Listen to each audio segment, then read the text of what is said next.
जय हिंद कैडेट्स। ये आवाज सुनाई पड़ रही होगी। बस 15 दिन इसको और सुनना है, उसके बाद अच्छे से एग्जाम दो जाके। आज स्टार्ट करते हैं most awaited chapter of NDA maths, जिसे प्रोबेबिलिटी कहते हैं। इसका वेटेज आप लोग जानते हो बहुत अच्छे से, 10 क्वेश्चन से लेके 14-14 क्वेश्चन तक रहा है। किसी किसी साल 12-14 क्वेश्चन भी पूछे गए हैं। 8 से 10 क्वेश्चन तो इसका हर साल आता है। और मैं ये कह रहा हूं कि ये सबसे ज्यादा कंफ्यूजिंग क्यों बन जाता है, क्योंकि हम इसको अच्छे से समझते नहीं हैं, कहीं न कहीं लैग कर जाते हैं। अगर समझ लें तो सबसे आसान है। बहुत लेंदी क्वेश्चंस होने के बावजूद भी कुछ में कैलकुलेशन बड़ी शॉर्ट होती है, एक स्टेप की। ये सबसे लंबा क्वेश्चन वेव्स थ्योरम का होता है, आगे बताऊंगा, लेकिन एक स्टेप की कैलकुलेशन होती है। डिस्क्लेमर ये है कि कोई ये क्वेश्चन नहीं करेगा कि इतना नहीं कराया, ये क्वेश्चन नहीं कराए, वो क्वेश्चन नहीं कराए। सारे नए क्वेश्चन 1 तारीख से सीरीज स्टार्ट करेंगे, सब नए क्वेश्चन कराएंगे। ये 2 पार्ट में मैं तुम्हें ला रहा हूं, जिससे तुम्हारी अंडरस्टैंडिंग बहुत बेहतर बने, तुम्हें समझ में आए। चीजें चुपचाप कर लेना। पुरानी बात याद रखना कि अगर बैठ सकते हो 1.5 से 2 घंटे बिल्कुल ध्यान मग्न होके, तभी ये देखना। और 8 से 10 घंटे रेगुलर पढ़ रहे हो तो मतलब अच्छा कर रहे हो, फिर क्वेश्चंस तुम्हारे माइंड में बहुत इधर-उधर के नहीं जाएंगे। इतनी चीजें कर रहे हो तो हम और तुम अपने माइंड को कनेक्ट करते हैं, समझने की कोशिश करते हैं कि ये है क्या। इसको देखो, पहले बहुत ब्रेक करते हैं। प्रोबेबिलिटी की एक सिंपल सी कहानी तुम्हारे माइंड में पहला पॉइंट पड़ा होगा। हमने कमेंट्स वगैरह आज नहीं लिए हैं, वो मॉर्निंग में अब करने लग गए हैं, लाइव शो आता है तो उसमें फिर कमेंट वगैरह पढ़ते हैं। अब इवनिंग में ऐसे ही चलेगा, टाइम कम है, नहीं तो फिर डिटेल से पढ़ाने में फिर हमारी वो चीजें खो जाएंगी। जैसे नहीं कहता हूँ टाइम इज योर फ्यूल, तो वो चीज चली जाएगी। तो 2 एपिसोड में आएगा, 2 के बाद तुम्हें 100% रिलैक्स मिलेगा इस पूरे चैप्टर से। एक आज आएगा और एक कल। तो ये पहला एपिसोड बहुत अच्छे से देखते हैं। प्रोबेबिलिटी के बेसिक कॉन्सेप्ट आपको पता है कि ये हर एक क्वेश्चन में फ्रेमिंग प्रोबेबिलिटी की यहाँ से होती है। आर मतलब रैंडम एक्सपेरिमेंट कोई करते हैं, फिर जो आउटकम आते हैं उनको ऑब्जर्वेशन बोलते हैं। उनको अगर एक सेट में रख दिया जाए तो उसको सैंपल स्पेस बोलते हैं। देखो, सेट थ्योरी की कहानी यहाँ बहुत अच्छे से तुम्हें पता होनी चाहिए। सेट थ्योरी कि अगर एक सेट में, यहां से सेट की कहानी स्टार्ट हो गई, एक सेट में रख देते हैं आउटकम्स को तो वो सैंपल स्पेस बन जाता है। उसमें होता क्या है, टोटल पॉसिबल आउटकम्स होते हैं, या सेट ऑफ आउटकम्स बोल सकते हो उसको। उसी का सबसेट होता है एक इवेंट या इवेंट्स। ठीक है, एलिमेंट ऑफ सैंपल स्पेस, इतनी बात तुम्हें पता होनी चाहिए। ये भी एक सेट की कहानी है और ये भी एक सेट की कहानी ही है। तो सेट थ्योरी के बेसिक कॉन्सेप्ट आपको पता होना चाहिए। इंटरसेक्शन, यूनियन, वो सब चीजें पता होनी चाहिए। नहीं पता है 10 कदम सीरीज तो आती रहेगी, इस वीक तो पूरी ही आएगी, लास्ट वीक में भले ना आए, इस वीक में ही कंप्लीट हो जाएंगे सारी चीजें। 31 तक तो ये मेजर मेजर चीजें कंप्लीट ही हो गई हैं, वो चलते रहने दो। नए क्वेश्चन हम करने लग जाएंगे कल से। स्टार्ट करते हैं। सबसे पहली चीज प्रोबेबिलिटी है क्या, माइंड में थोड़ी सी डेफिनेशन इसकी देख लेते हैं। हमारे माइंड में ये बहुत 9-10 क्लास से पढ़ा है कि यहाँ पे ऊपर फेवरेबल आउटकम्स होते हैं कि जो हम चाह रहे हैं, और नीचे क्या होता है, नीचे टोटल नंबर ऑफ आउटकम्स होते हैं। जितने मैक्सिमम पॉसिबल आउटकम हैं वो नीचे रखे जाते हैं, और ऊपर क्या होता है, जो तुम्हारे फेवर के हैं, जो तुम्हें चाहिए, वो हम ऊपर रखते हैं। जो वैल्यू कैलकुलेट होके आती है उसको हम प्रोबेबिलिटी बोलते हैं। मोस्टली 0 और 1 के बीच में होती है। क्यों होती है, मैंने तुम्हें यहां बताने की कोशिश की है कि ये जो सुपर सेट होगा किसका, सैंपल स्पेस का, उसमें नंबर ऑफ एलिमेंट्स जितने होंगे उससे उसके सबसेट में या तो इक्वल होंगे या तो उससे कम होंगे। ये ऐसा होता है हमेशा। और किसी भी सेट में या तो 0 होंगे एलिमेंट या उससे बड़े। निगेटिव एलिमेंट का कोई सेट होता नहीं है। इतनी सी कहानी तुम्हें अगर सेट थ्योरी पता होगी तो पता हो जानी चाहिए कि जो सुपर सेट होगा सबसे बड़ा होगा, उसका सबसेट या तो वो एलिमेंट, या तो वही सेट होगा, या तो उससे छोटा। और हर एक सेट में या तो 0 एलिमेंट जिसको नल सेट बोलते हैं, या उससे ज्यादा। अब हम सैंपल स्पेस से डिवाइड कर देते हैं दोनों तरफ, तो इधर ये 1 हो जाएगा और इधर ये बन जाएगा, और इधर 0 चल रहा था। इसी को हम प्रोबेबिलिटी बोल देते हैं कि फेवरेबल इवेंट्स और टोटल इवेंट्स। इसी वजह से ये ऑलवेज 0 और 1 के बीच में प्रोबेबिलिटी आती है। आज से तुम्हारे माइंड में ये बात बिल्कुल क्लियर हो जानी चाहिए। अगर क्लियर हो गई हो तो जय हिंद कमेंट्स में जरूर लिख देना, क्योंकि वही तुमसे हमारी डिमांड रहती है। समझ तो गई होगी, बार बार क्या बोलना उसको। अगर मुझे फॉलो कर रहे हो, देख रहे हो सारी सीरीज 10 का दम और 30 मिनट सीरीज, 1 मिनट सीरीज, तो सब समझ गए होगे बातें, वाइब पकड़ ली होगी अब तुमने। ये दे रखा है तो ये आज से तुम्हें क्लियर हो गया कि प्रोबेबिलिटी हमेशा 1 और 0 के बीच में लाई क्यों करती है, क्योंकि सेट थ्योरी इसके पीछे है, उसका ये लॉजिक है सिंपल सा। अगर किसी की 0 प्रोबेबिलिटी आ जाती है उसको इम्पॉसिबल इवेंट बोलते हैं, और अगर 1 आ जाती है तो उसको श्योर इवेंट बोलते हैं। सारा खेल इसी के बीच का है। सैंपल स्पेस और इवेंट, तुम्हें 2 चीजें समझनी है, तुम्हारा सफर है काफी आसान हो जाएगा। दूसरी पिक्चर पे आते हैं, पहली पिक्चर तुम्हारे माइंड में क्लियर हो जानी चाहिए। जितनी चीजें मैं बताऊंगा वो एज इट। अब भूल जाओ तुमने प्रोबेबिलिटी कुछ पढ़ी है नहीं पढ़ी, अरे मेरी भी तो बात मान लो। अगर फॉलो करते हो, चीजें मानते हो, तो थोड़ी सी बात मान लो कि पीछे का सब भुला दो, ठीक है। और वो एक बड़ा अच्छा गाना है कि अगर हम तुम मिल जाते, कितने हंसी आलम हो जाते, है ना। तो ये माइंड मिल जाना चाहिए हमारा तुम्हारा, वो तभी मिलेगा जब तुम पीछे की चीजें भुलाओगे। थोड़ी देर मेरी बात सुन लो, एक एपिसोड ये, दूसरा एपिसोड कल, फिर देखते हैं इसमें क्या सहूलियत मिलती है तुम्हें। सैंपल स्पेस की कहानी हमने पढ़ी, फिर इवेंट पे आ गए। अब इवेंट से रिलेटेड सारी चीजें, सैंपल स्पेस में टोटल पॉसिबल आउटकम्स, और इवेंट में कहानी क्या चल रही मेरे भाई, इवेंट पे ही चीजें डिपेंड करेंगी, हमें इवेंट को पहचानना रहेगा। इम्पॉसिबल इवेंट अभी पढ़ के आया, उसकी प्रोबेबिलिटी 0। श्योर इवेंट अभी पहले बता के आया हूं, उसकी प्रोबेबिलिटी 1। सिंपल इवेंट या इसी को एलिमेंट्री इवेंट बोलते हैं, मतलब जो एक एलिमेंट हो सैंपल स्पेस का, कोई सिंगल एलिमेंट हो। जैसे हमने लिखा 1 2 3, ये सैंपल स्पेस अगर इसको मान लिया तो जिसमें 2 है ये एलिमेंट्री या सिंपल इवेंट है, ठीक है ना। और जो 2 और 3 है ये कंपाउंड इवेंट है। इतनी बात तुम्हें पता होनी चाहिए। अगर एक एलिमेंट्स है सैंपल स्पेस का तो सिंपल या एलिमेंट्री इवेंट, और एक से ज्यादा एलिमेंट हम मिला रहे हैं तो वो कंपाउंड इवेंट हो जाएगी। इतनी बात अगर पता है तो ये वाला तुम्हारा तामझाम ये क्लियर हो गया, तुम्हारे माइंड में पिक्चर बन गई। छोटा सा अपनी कॉपी में कहीं पे लिख लोगे, इमेज बना लोगे। चलो आगे बढ़ जाते हैं। एक्सक्लूसिव इवेंट क्या होता है कि किन्हीं भी 2 इवेंट में, जैसे हमने 2,3 बनाया और एक सेट बना लिया 1,3, तो ये एक्सक्लूसिव इवेंट दोनों नहीं है। नेचर इनका क्या है, ये कंपाउंड इवेंट है। क्यों? क्योंकि ये एक से ज्यादा एलिमेंट कंटेन कर रहे हैं सैंपल स्पेस का। लेकिन ये एक्सक्लूसिव नहीं है। क्यों? क्योंकि इसमें 1,3 और 2,3 में 3 कॉमन है। इंटरसेक्शन 5 नहीं आ रहा। 5 मतलब कुछ कॉमन ना हो, उनको एक्सक्लूसिव बोलते हैं। जैसे 1,3 और 2, ये दोनों इवेंट कैसी हैं, एक्सक्लूसिव है। तो यहां से ये बात भी समझते चलो।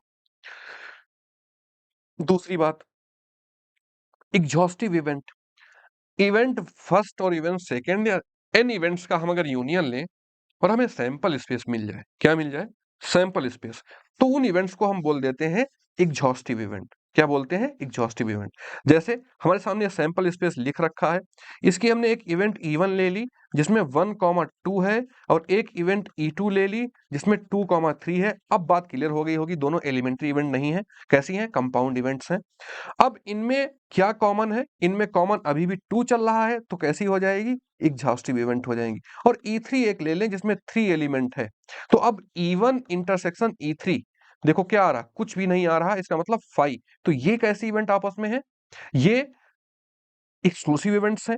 और अगर हम E1 और E2 का यूनियन ले लें, E1 यूनियन E2, तो क्या मिल जाएगा हमें, फिर से 1 2 3 यानी सैंपल स्पेस मिल जाएगा। तो E1 और E2 कैसी हैं, एग्जॉस्टिव हैं। और E1 और E3 कैसी हैं, तुम्हारी एक्सक्लूसिव इवेंट्स हैं। तो यहां से ये बातें तुम्हें बिल्कुल पता हो जानी चाहिए। हमने छोटे से एग्जांपल से तुम्हें समझाया। चीजें मैथमेटिक्स में बहुत छोटी होती हैं, अगर छोटी बात समझ गए तो बड़ी बात भी समझ जाओगे। ये फुद्दू से फाड़ू तक की हमारी कहानी होगी। फुद्दू मतलब हम छोटा एग्जांपल समझेंगे, फाड़ू मतलब हम उसी का टफ क्वेश्चन। जैसे याद करो कैलकुलस, 2 स्टेप कैलकुलस, वो हमने तुम्हें इनिशियल स्टेज जो पढ़ाई, एक लिमिट की लंका और एक डेरिवेटिव डिफरेंशिएशन, उसमें देखो जाके कि डेरिवेटिव की कहानी छोटी ही होती है, अदर कैलकुलेशंस ज्यादा होती है, तो प्रोबेबिलिटी की कहानी तो उसमें छोटी ही होगी। इंडिपेंडेंट इवेंट क्या, फिर से लौट आते हैं अपनी टॉपिक पे। इंडिपेंडेंट इवेंट क्या होती है, occurrence of one event does not depends on other. One यानी एक इवेंट की अकरेंस दूसरे पे डिपेंड ना करती हो। जैसे 1 का आना 3 के आने पे डिपेंड नहीं करेगा। 3 अलग चीज है, 1 अलग चीज है। लेकिन 1,2 और 2,3 आने पे एक दूसरे पे हो सकता है, डिपेंड कर सकता। वो कंडीशनल प्रोबेबिलिटी चली जाती है कि जब ऐसा होगा तब क्या होगा, हम सेकंड पार्ट में बताएंगे तुम्हें। लेकिन यहाँ पे थोड़ा सा तुम्हें समझने की जरूरत है, इंडिपेंडेंट इवेंट वो होती हैं कि जो किसी दूसरे इवेंट पे डिपेंड ना करे। ठीक है, कि हमने इसका दूसरा सैंपल, वो कंडीशनल प्रोबेबिलिटी में इसका काम है इंडिपेंडेंट इवेंट का, वो मैं बहुत कायदे से तुमको बताऊंगा। अभी केवल इतना जान लो जितना जरूरत है, ये एक बात। इक्वली लाइकली इवेंट मतलब ऐसी दो इवेंट जिनकी प्रोबेबिलिटी सेम हो। देखो बहुत अच्छा समझना, यहाँ पे इवेंट E1 की प्रोबेबिलिटी कितनी हो जाएगी, इसमें 2 एलिमेंट है और सैंपल स्पेस में कितने एलिमेंट है, 3 एलिमेंट, 2/3 हो जाएगी किसकी, E1 की। और इवेंट E3 की प्रोबेबिलिटी कितनी हो जाएगी, E3 की प्रोबेबिलिटी में 1 है और 1/3 हो जाएगा। और E2 की प्रोबेबिलिटी कितनी हो जाएगी, PE1, सही से लिखेंगे इसको, लेकिन अभी बताने के लिए बता रहे हैं, P बाहर लगा लोगे। तो इसकी प्रोबेबिलिटी कितनी है, इसमें 2 एलिमेंट हैं तो 2/3। देखो PE1 और PE2 की प्रोबेबिलिटी सेम आ रही है, तो इसका मतलब ये दोनों कैसी हैं, इक्वली लाइकली इवेंट है। कैसी इवेंट है, इक्वली लाइकली इवेंट है, जिनकी प्रोबेबिलिटी दो इवेंट्स की सेम आए उसको इक्वली लाइकली इवेंट बोलते हैं। जैसे टॉसिंग अ कॉइन, एक सिक्का हम उछालते हैं तो हेड आने की प्रोबेबिलिटी भी 1/2 होती है और टेल आने की प्रोबेबिलिटी भी 1/2 होती है, तो ये दोनों इक्वली लाइकली इवेंट हो गए। तुम्हारे सामने ये पिक्चर लिखी है, इसमें ऐसा कोई भी वर्ड नहीं होना चाहिए जो तुम्हें समझ में ना आए। अगर ये बगैर समझे आगे बढ़ गए तो उसका मतलब फिर कहीं न कहीं वो दिक्कत होगी ही होगी। कहीं पे फुड़िया हुई है उसको ठीक करो, आगे नहीं तो वो बड़ा रूप ले लेगी। बात समझ में आई? तभी हमें मैथ समझ नहीं आती, हम कुछ न कुछ चीज़ें स्किप कर देते हैं, बहुत अच्छे समझते नहीं। तो पिक्चर 1 में मैंने तुम्हें क्लियर किया कि रैंडम एक्सपेरिमेंट आउटकम्स उनको एक सेट में रखते हैं, सेट का एलिमेंट्स इवेंट्स हो जाते हैं, सेट थ्योरी थोड़ी-सी तुम्हें आनी चाहिए, मैं मान के चल रहा हूँ कि तुम्हें आती है। नहीं आती है तो इतना बेटा बहुत डिटेल टाइम नहीं है कि हम बहुत अच्छे से, बहुत डिटेल से करें। लेकिन जितना कर रहे हैं हमें श्योरिटी है, क्वेश्चन तुम्हारा हो जाएगा, हमारा टारगेट तो यही है, अगर थोड़ी भी बेसिक पता है। पिक्चर नंबर 2, इसमें सैंपल स्पेस की कहानी मैंने बताई और इवेंट के पीछे, प्रोबेबिलिटी के पीछे इवेंट और सैंपल स्पेस का रिलेशन बताया, 0 और 1 के बीच में लाई क्यों करती है, श्योर इम्पॉसिबल इवेंट क्या है, ये कहानी बताई। पिक्चर 3 तुम्हें माइंड में ऐसे ही छापनी है कि इवेंट हो गया, हमने इम्पॉसिबल, सिंपल, कंपाउंड और श्योर इवेंट के बारे में बताया तुम्हें। फिर उसके बाद में एक्सक्लूसिव, एग्जॉस्टिव, इंडिपेंडेंट और इक्वली लाइकली इवेंट भी मैंने तुम्हें समझाई। एक छोटा सा एग्जाम्पल लेके, ऐसे ही तुम एग्जाम्पल अपनी कॉपी में कोई सा भी लिखोगे और एक समझ लोगे, उससे तुम्हारी काफ़ी सहूलियत मिल जाएगी। आगे की चीज़ों में जब ये बातें आएँगी, तुम्हें दिक्कत नहीं होगी, कुछ न कुछ माइंड में तुम्हारे जाएगा। पिक्चर 4 बहुत इंपॉर्टेंट पिक्चर है, ये तुम्हें ऐसे कोई नहीं बताता होगा। तुम्हारे सामने एक पिक्चर लिखी है, यही एनडीए की पूरी कहानी है प्रोबेबिलिटी के। 10 से 12 क्वेश्चन की पूरी कहानी है लिखी। मैं इसे 4 पार्ट में डिवाइड करके तुम्हें बता रहा हूँ, तुम्हारे सामने रख रहा हूँ। पार्ट ए में केवल ये 1 है, ठीक है? क्यों? क्योंकि इसी से 55% क्वेश्चन मुझे मिले, जो हमने पिछले 6-7 साल के पेपर के क्वेश्चन तुम्हारे सामने मैं कराऊँगा। 55% आधे से ज़्यादा क्वेश्चन इसी के हैं, इवन कुछ न कुछ 60% के करीब, है ना? तो हाफ वेटेज इसका है, जिसमें होगा क्या? जनरल क्वेश्चंस होंगे प्रोबेबिलिटी से रिलेटेड, कॉइन्स, डाइस, ठीक है? Card, balls, days, hitting a target, solving a question, forming a word, ये चीजें पार्ट 1 में है। पार्ट बी सी डी ये कंबाइंड कल मैं पढ़ाऊंगा, ये पार्ट 2 में सारी कहानी है। इसमें क्या है, use of states, conditional probability, ये 17% क्वेश्चन इससे आते हैं और 13% क्वेश्चन आते हैं बाइनोमियल डिस्ट्रीब्यूशन और एरिया से, और 5% क्वेश्चन आते हैं टोटल प्रोबेबिलिटी बेस्ड थ्योरम। जहां पे यहां टेक्निकलिटी ज्यादा है, वहां से क्वेश्चन मेरे भाई तुम्हारे सामने 45% ही मैंने लिखे हैं। अगर फिर एक बात जो मैं बोल रहा हूं जो तुम्हें नोट करनी है, इन चारों पार्ट में तुम डिफरेंशिएट करना नहीं जानते हो, ये सबसे बड़ा तुम्हारा पेन है। ना मानते हो तो मेरी बात ये कहीं पे चुपचाप सोच के देखो, तुम अंतर नहीं पैदा कर पाते हो कि कौन सा क्वेश्चन हमें कैसे अटेम्प्ट करना है। तो आधा पेन तो तुम्हारा आज ही खत्म हो जाएगा, यहाँ खत्म हो जाएगा, और आधा पेन कल खत्म हो जाएगा। उसके बाद पेन पूरा कैसे खत्म होगा, जो थोड़ा बड़ा 1-2% बचेगा, जब हम क्वेश्चंस करेंगे 1 तारीख से या 2 तारीख से, बिल्कुल नए क्वेश्चंस करेंगे, उनमें सारा ये चीजें तुम्हें फिर से रिवाइज हो जाएंगी, फिर से रिमाइंड हो जाएंगी, और उनकी कुछ ट्रिक्स भी लाऊंगा, बताऊंगा तुम्हें। तो ये पिक्चर तुम्हारे पास बिल्कुल लिखी होनी चाहिए। अभी तक अगर जहां से पढ़ रहे हो, जिसने पढ़ाया हो, ना लिखा हो तो कहीं चुपचाप नोट कर लो, ये तुम्हें काफी सहूलियत देगी। हम इसी हिसाब से पढ़ेंगे भी। चलो स्टार्ट करते हैं कहानी अपनी प्रोबेबिलिटी की। प्रोबेबिलिटी की पाठशाला ये है, और प्रोबेबिलिटी की पाठशाला में हम मुस्कुराते हुए पढ़ेंगे और चीजें देखेंगे कि कैसे ऑपरेट होती हैं। हमारी कहानी शुरू होगी फुद्दू से फाड़ू तक। फुद्दू मतलब छोटा क्वेश्चन समझेंगे, फाड़ू मतलब जो उसका एटमोस्ट क्वेश्चन होगा, ठीक है? कहानी सेम रहती है, मैथमेटिक्स की यही ब्यूटी है कि चीजें सेम रहेंगी, चाहे क्वेश्चन छोटा हो चाहे बड़ा, बस उसके बीच की चीजें कहीं न कहीं छुप जाएंगी, वही तुम्हें खोजना होता है, और वैसे ही सफर तुम्हारा आसान होता है। पहला क्वेश्चन हमने लिया टॉसिंग अ कॉइन। तो एक कॉइन टॉस करोगे तो ये रैंडम एक्सपेरिमेंट हो गया। क्वेश्चन में देखो होंगी वही चीजें, आउटकम्स क्या है, हेड आएगा टेल आएगा। जैसे ही तुमने उसको सेट में रखा तो ये बन गया सैंपल स्पेस। बात क्लियर हुई? अब इसमें दो इवेंट है। इवन इवेंट क्या है? गेटिंग अहेड, इसकी प्रोबेबिलिटी कितनी हो जाएगी? 1/2। क्यों? क्योंकि नीचे NS होता है ना, number of element in sample space, ऊपर NE होता है, number of element in event. बात पता चली? ये छोटी सी बात हर जगह तुम्हारे लगेगी, तो बार बार मत पूछना इसको। तो लिख लेंगे 1/2, और E2 इवेंट की प्रोबेबिलिटी क्या हो जाएगी? इसको ऐसे लिखते हैं, इसको ऐसे लिखते हैं, ये चीज भी तुम्हें पता होनी चाहिए। E2 इवेंट की प्रोबेबिलिटी क्या होगी? वो भी होगी 1/2, क्योंकि टेल भी एक ही बार आ रही है, चांसेस दो हैं। क्लियर? ये सबसे छोटा क्वेश्चन था तुम्हारी प्रोबेबिलिटी का, जो तुम्हें बचपन में सिखाया जाता है। ऐसे ही एक छोटा कॉइन के डाई इसका हीरो है, मैं तुम्हें फिर बता रहा हूं। जो ये डाई है, ये जो पासा है, हीरो है 55% पोर्शन का। मोर देन 60% क्वेश्चन इसी से आते हैं। तो डाई को समझ लिया तो तुम्हारा दर्द बहुत कम हो जाएगा मेरे भाई। इसमें पॉसिबल आउटकम्स क्या है? 6 नंबर आते हैं, तुम्हें पता है, 1 2 3 4 5 6। अब इसी में सारी प्रोबेबिलिटी होगी। गेटिंग अ नंबर ऑफ, अगर हमने इसको इवन इवेंट बोल दिया, इसको E2, इसको E3, अब तुम्हें इसी में महारत हासिल करनी है।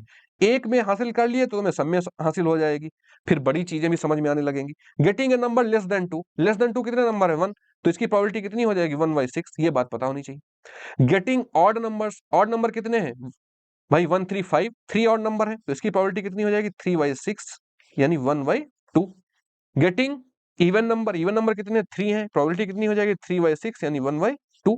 यानी getting even number, getting odd number, कैसी प्रोबेबिलिटी आपस में है? ये है, बोलो भाई, कैसी प्रोबेबिलिटी है?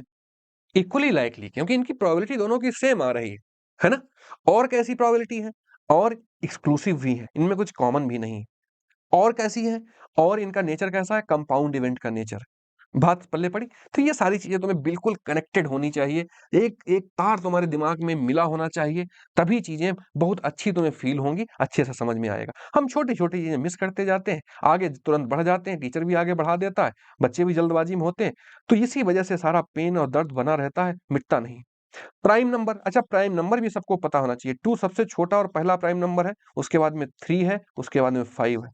2 3 5 3 नंबर्स हैं, 3/6, तो ये 1/2, ये भी प्रोबेबिलिटी आ रही है। तो ये सारी कहानी। सम is more than 5, some is more than 5 कितना होगा भाई? 3 और 2, 2 और 3 करोगे तो एक ये मिल जाएगा, ठीक है चांस। और कैसे चांस मिलेगा? 2 3 होगा तब मिलेगा। और सम इज मोर देन 5 अभी नहीं करते, ये गलत, ये स्टेटमेंट थोड़ा सा रॉन्ग ले लिया गया, ठीक है, क्योंकि 2 डाइस का क्वेश्चन है आ गया, ठीक। इतने ही तुम समझ लो, ये बेसिक क्वेश्चन है। मोर देन 5 कर सकते हो तो 1/6 प्रोबेबिलिटी हो जाएगी। ये थोड़ा सा स्टेटमेंट यहाँ पे रॉन्ग सिलेक्ट कर लिया गया। ये हमने तुम्हें छोटी सी कहानी समझाई, छोटी एक इवेंट लेके दूसरी इवेंट लेके। चलो इसी को थोड़ा पिक्चर को बढ़ाते हैं, थोड़ा पिक्चर बड़ी करते हैं। अब देखते हैं, 2 कॉइन्स आर टॉस्ड। देखो 2 कॉइन टॉस किए जाएंगे, तब क्या कहानी बनेगी? तब छोटी सी कहानी एक बनती है कि इसमें सैंपल स्पेस क्या बन जाएगा? सैंपल स्पेस बन जाएगा head head, head tail, tail head, tail tail. कितने पॉसिबल आउटकम होंगे? 4, क्योंकि अब दो दो इवेंट की एक कहानी हो गई है ना, अब सिंगल नहीं रह गया।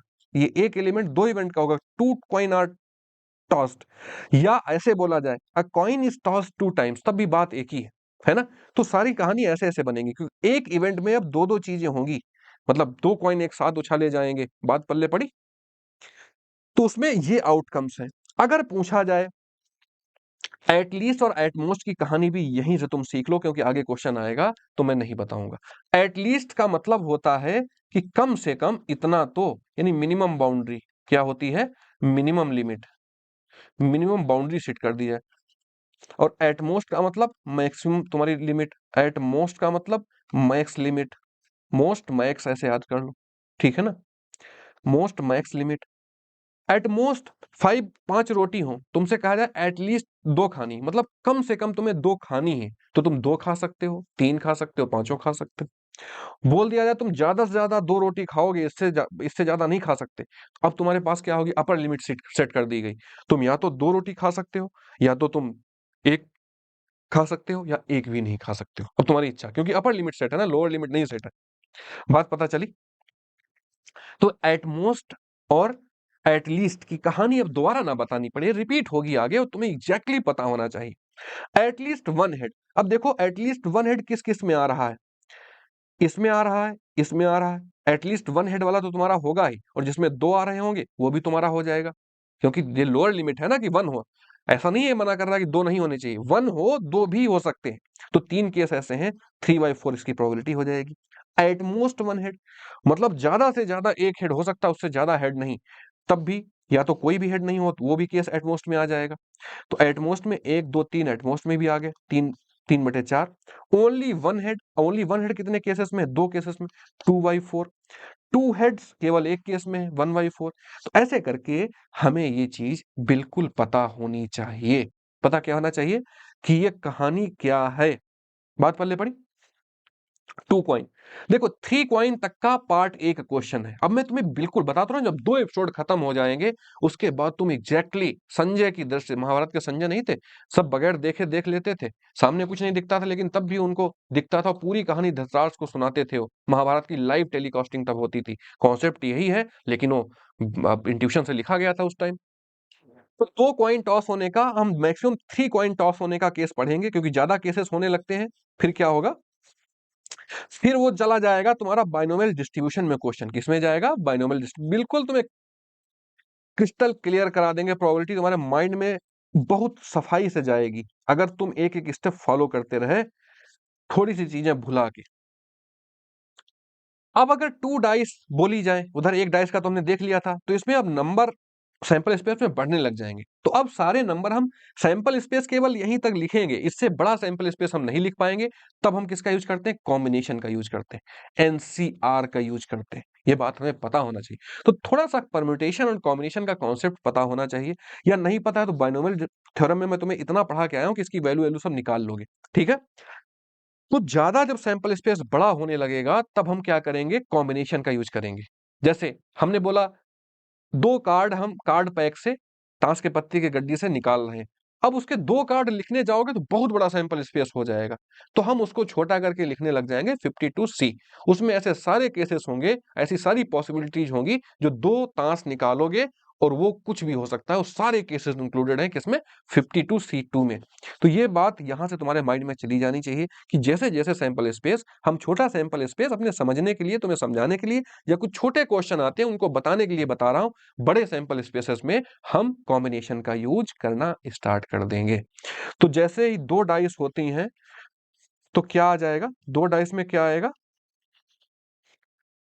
दो डाइस में तुम्हारा आएगा 36 आउटकम्स।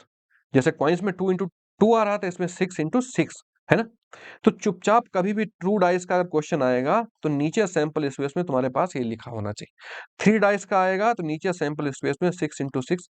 ये मल्टीप्लाई करके नहीं लिखोगे, ऐसे ही लिखोगे तो कैलकुलेशन में आसान होगी। छोटी छोटी साइकोलॉजिकल ट्रिक्स मैं तुम्हें बताया करता हूँ, जो तुम्हारी काफी बेनिफिट, तुम्हारे लिए फायदे वाली होंगी, नुकसान नहीं होगा कोई। अगर दो डाई रोल करी जा रहे हैं तो उसमें 36 पॉसिबल आउटकम्स हैं। अपने आप एक बार लिख लोगे, फिर एग्जाम में और कभी भी क्वेश्चन सॉल्व करते टाइम नहीं लिखोगे। जैसे पहले पे हमने 1 ले आए, तो दूसरे पे 1 आ सकता है, 2 3 4 5 6, तो 6 ये हो जाएंगे। ऐसे पहले पे 2 फिक्स कर लिया तो 6 ये हो जाए। 36 टोटल केसेस होंगे, हमने लिखे नहीं सारे। ये बात तुम्हें पता होनी चाहिए। आगे बढ़ते हैं। देखो, टू डाइस का आउटकम के लिए मैं तुम्हें एक छोटी सी इमेज बता रहा हूं। अगर ये तुम ड्रॉ कर लोगे, याद कर लोगे, तो तुम्हारा पेन काफी कम हो जाएगा। ऐसे ही एक 3 डाइस के लिए इमेज होती है। मुझे बनाना बहुत अच्छा नहीं लगता है, क्योंकि उतनी देर में तुम ऐसे ही बना लोगे, इस वजह से मैं बनाता नहीं हूं। लेकिन अगर लेंदी क्वेश्चन हो जाए तो उसमें अगर ये तुम बना ले गए तो बहुत आसान हो जाएगा। करना क्या है, ये जो बाहर वाली चीजें लिखी हैं, सम लिखा है। ये क्या लिखा है? ये सम लिखा है। ये बाहर सम लिखा है। तो जब दो डाइस रोल करोगे तो सम कितना आएगा? मिनिमम, यानी दोनों पे 1 और 1 आए तो मिनिमम 2 आएगा। 2 3 4 5 6, देखो ये ऐसे करके बढ़ रहे हैं, 7 यहाँ 12 तक गए हैं। तो सम 6 और 6 हो जाएगा, 12 तक पॉसिबल है। तो सबसे बड़ा सम कितना होगा? 12, और सबसे छोटा 2। तो 2 3 4 5 6 और 7 यहाँ अलग थोड़ा लिखोगे, ये माइंडफुली मैंने लिखा है। और फिर इधर 7 8 9 10 11 12, ये सम लिखे हैं सारे। और केसेस, नंबर ऑफ केसेस कितने होंगे ये अब तुम्हें समझाना चाह रहा हूं। जैसे टू डाइस आर रोल्ड, ऐसा बोल दिया गया और तुमसे पूछा गया कि what is the probability of getting, मैं लिखे दे रहा हूं, क्वेश्चन लिखे दे रहा हूं, प्रोबेबिलिटी ऑफ गेटिंग 5, सम 5, ये लिख लो। अब ऐसे तुम क्या करते? केस बनाते अपने आप से कितना 2 3 हो सकता है, 3 2 हो सकता है, 1 4 हो सकता है, 4 1 हो सकता है। यही तो करते, बोलो भाई, तुम काम यही तो करते। लेकिन अब इसमें क्या है, total number of cases 2 dice है तो हमें पता लग गया 6 इंटू 6। और हमें सम कितना चाहिए, 5 चाहिए। ये वाला देखो लिखा है 5, इसके कितने केसेस है, 4 केसेस है, तो 4 अपॉन दिस वन तुम्हारा सीधे क्वेश्चन का आंसर आ जाएगा। बात क्लियर हुई।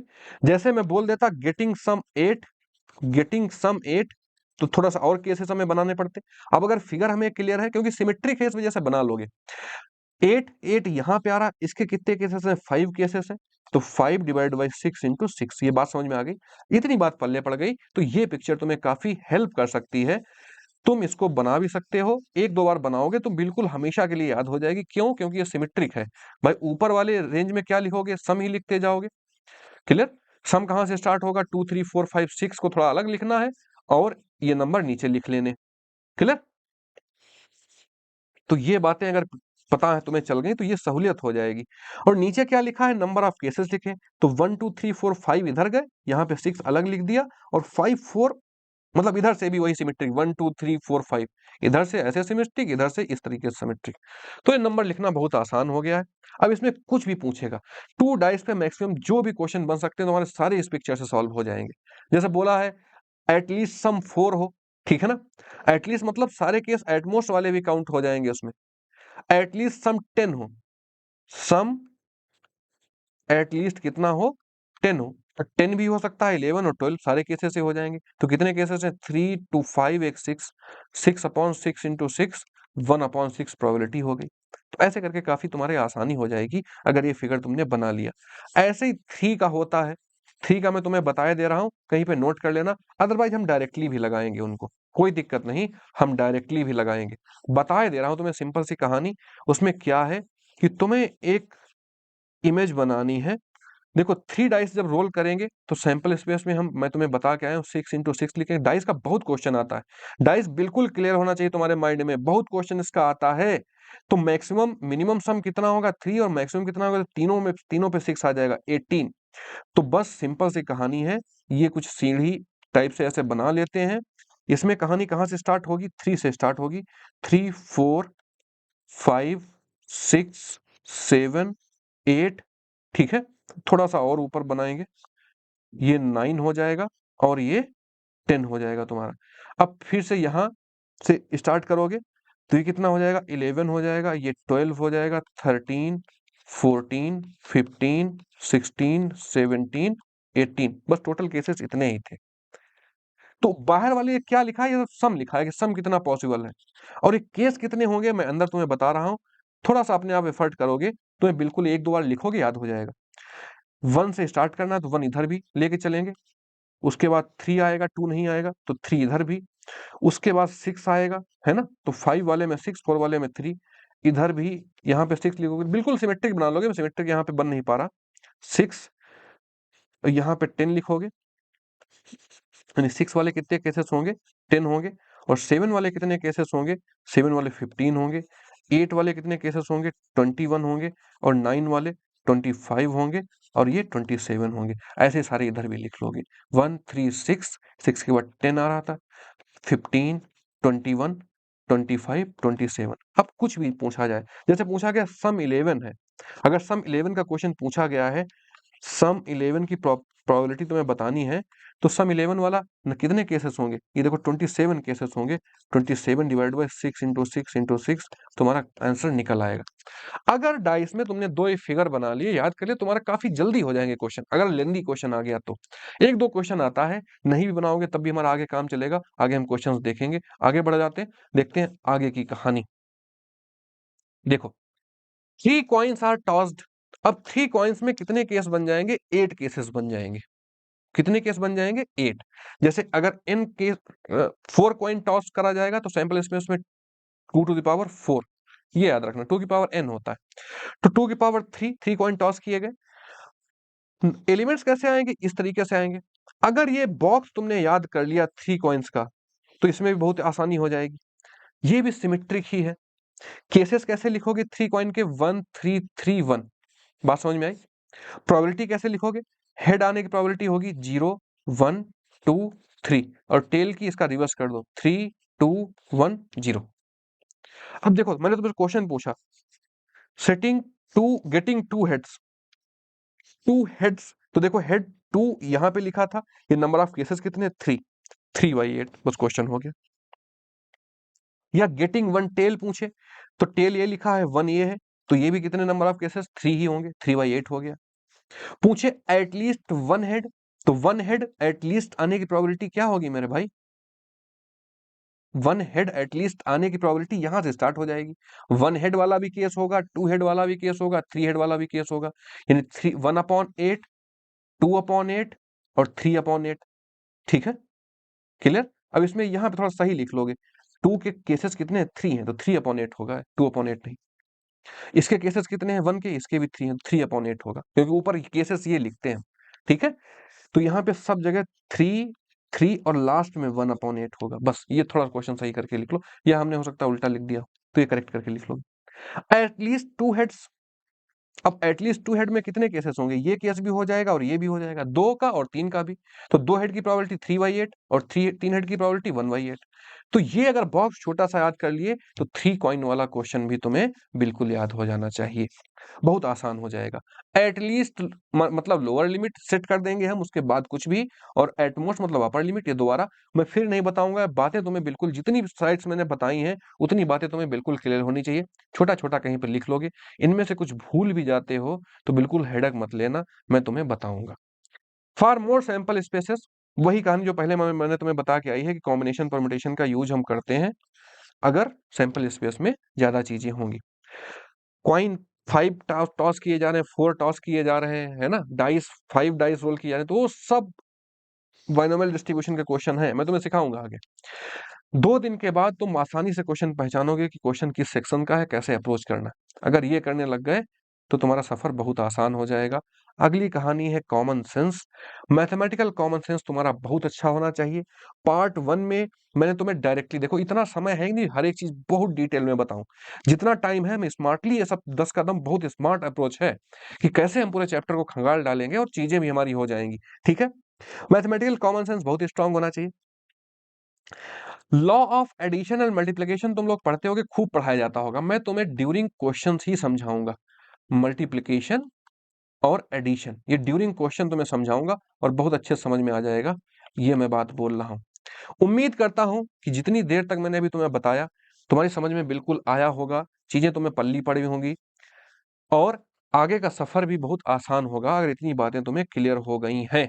चलो मेरे भाई, अब पिक्चर सेकंड देखो, मैं इसमें पार्ट 1 पढ़ा रहा हूं ना, तो इस वजह से सेट थ्योरी, कंडीशनल प्रोबेबिलिटी वो सब कुछ नहीं बता रहा हूं। Part A high weightage chapter है और जितना मैं पढ़ा रहा हूं सच बता रहा हूं उतने से काम तुम्हारा हो जाना है। आधा से ज्यादा क्वेश्चन तो इसी से आता है, यही तुम चीजें कर नहीं पाते और वही मैं कर रहा हूं, तो मैं तुम्हारी हेल्प कर रहा हूं। एक टीचर मेंटोर का ही मतलब होता है तुम्हारी चीजों में हेल्प करे, मैं तुम्हारी हेल्प कर रहा हूं और कुछ नहीं कर रहा। तो मुस्कुराते हैं कि चलो काफी काम हमने आसान कर लिया, कि हमने पार्ट्स में डिवाइड कर लिया। स्वामी विवेकानंद जी कहते थे कोई टास्क बहुत टफ लगे तो उसको छोटे पार्ट्स में ब्रेक कर लो और एक पार्ट को बहुत अच्छे से हिट करो, फिर धीरे धीरे पूरा टास्क खत्म हो जाएगा, तुम्हें पता भी नहीं चलेगा हमने इसको इतने अच्छे से कर लिया। और पूरे टास्क पे एक साथ एक दिन बैठे पूरी प्रायोरिटी लगा रहे हो, लगा तो डाले, कॉन्फिडेंस फिर भी नहीं आ रहा, इसका मतलब कहीं ना कहीं हमारी समझ में कोई न कोई लोचा है। तो समझ विकसित करने के लिए बहुत सलीके से बहुत पार्ट्स में ब्रेक करके हमें पढ़ना पड़ेगा। चल मेरे भाई आगे बढ़ते हैं, आज की कहानी शुरू करते हैं। क्वेश्चंस मैंने 2019 से लेके और लिए हैं और बड़े ये साइकोलॉजिकली क्वेश्चन मैंने पिक किए हैं। थोड़ी सी मेहनत लगी, थोड़ा सा डिले भी हुआ इसी वजह से, लेकिन मैंने कहा तुम्हें अच्छे से समझाया जाए क्योंकि हाई डिमांडिंग टॉपिक्स हैं। और सच में जहां सोचो एनडीए में किसी किसी साल तो 24 क्वेश्चन ही कट ऑफ जाता है ना आउट ऑफ 120, और उसमें 12 14 क्वेश्चन अगर प्रोबेबिलिटी का आ रहा है और 7 से 8 ऐसा क्वेश्चन जरूर होता है, हंसते खेलते आप उसको सही कर ले जाओगे। ठीक है, तो कितना वेटेज रखता है बात आप ये सोचो। तो हम स्टैट्स भी ऐसे ही करेंगे और प्रोबेबिलिटी बहुत अच्छे ढंग से करेंगे। बस तुम लोग हाय हाय मत मचाना, थोड़ा सा धैर्य रखो, पेशेंस रखो, क्योंकि तुमने जहां से पढ़ा है, जो भी पढ़ा, मैं मान के चल रहा हूँ बेसिक तो तुम्हारे हो ही गए होंगे। अब 10 12 15 दिन तुम्हें बिल्कुल मेरे साथ कनेक्टेड रहने हैं। बहुत ही जल्दी वन शॉट साइंस की, वन शॉट तुम्हें जीएटी की मिलने वाली है कल से परसों के बीच में, उसमें तुम्हें सच में मजा आएगा, हमारे साथ कनेक्ट करोगे। कुछ नहीं, मैं तो बोल रहा हूं ना, ये तुम्हारा टाइम सेव करता है पहली बात, और तुम्हारा रिवीजन हो जाएगा। मेरे साथ रिवीजन कर लोगे तुम्हें और अच्छा लगेगा।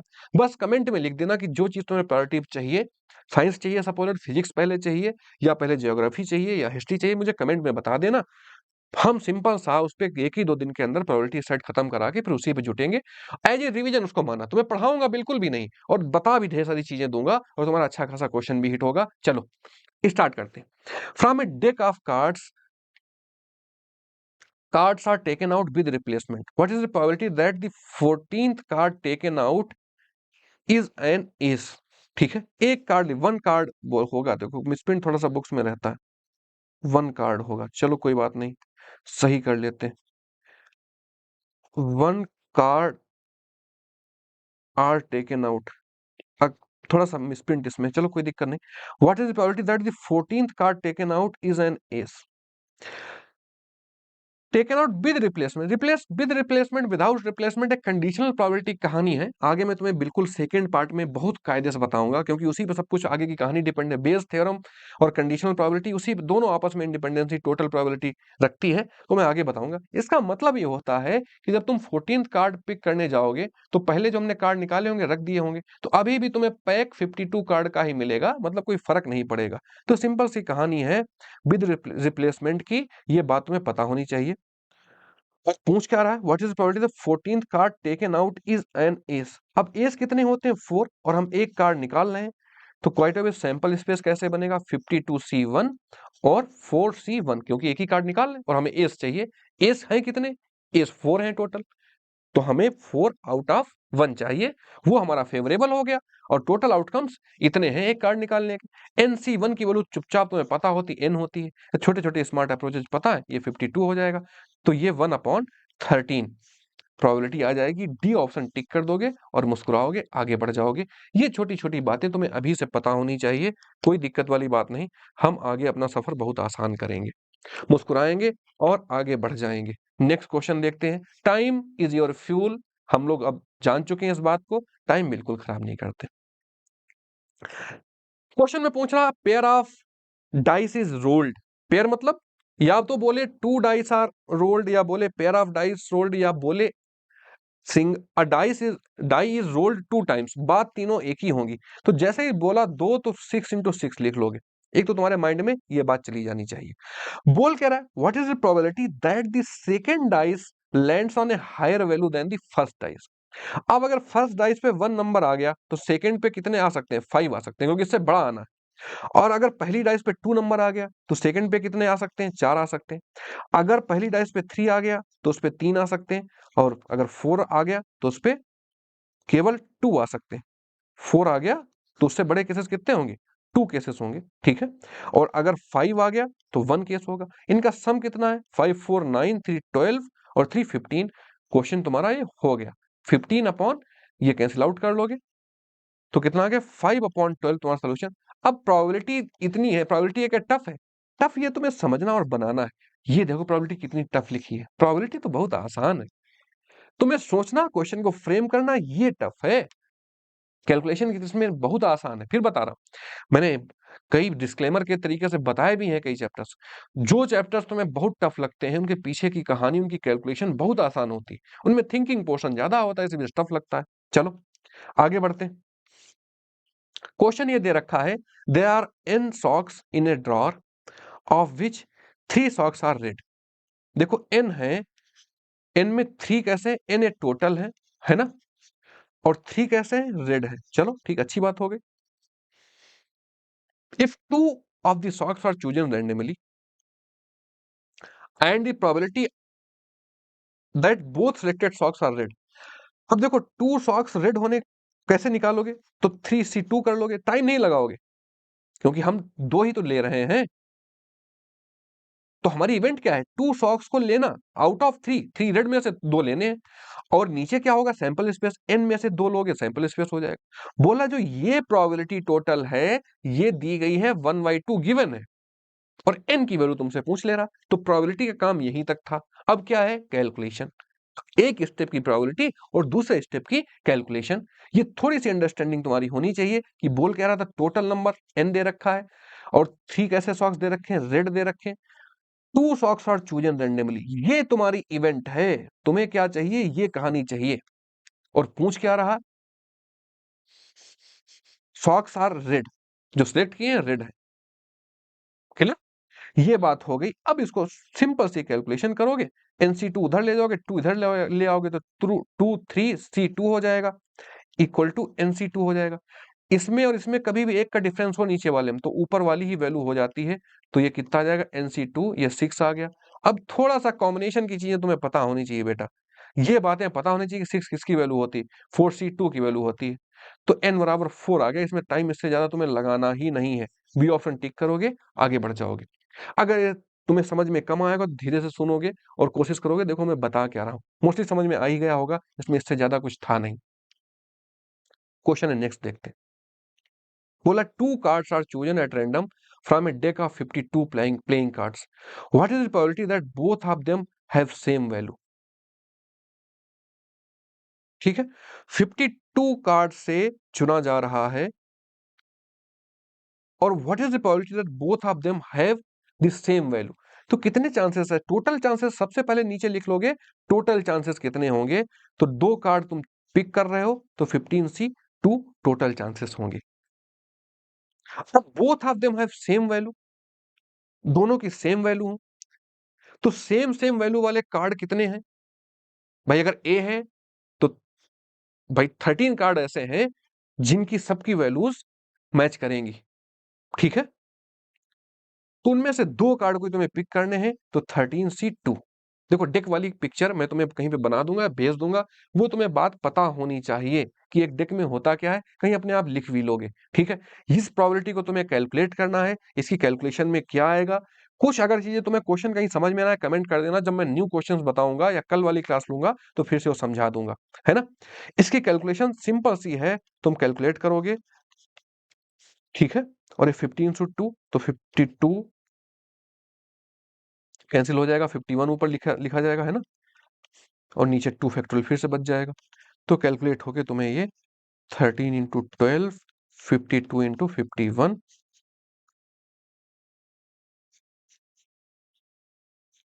1/17 आ जाएगा। ए ऑप्शन तुम्हारा आ गया, टिक करोगे और आगे बढ़ जाओगे।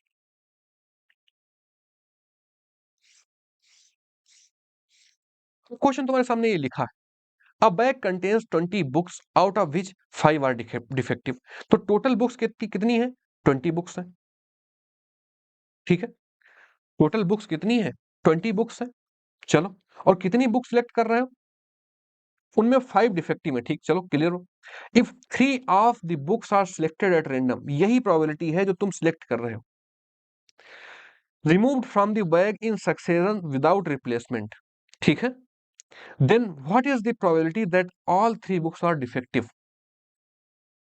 देखो सिंपल सा, नीचे क्या लिखोगे, 20C3, 20 में से 3 बुक निकालना, और तुम्हें चाहिएगा डिफेक्टिव, जैसे 3 रेड निकालना तो 4C3 कर लिया था हमने।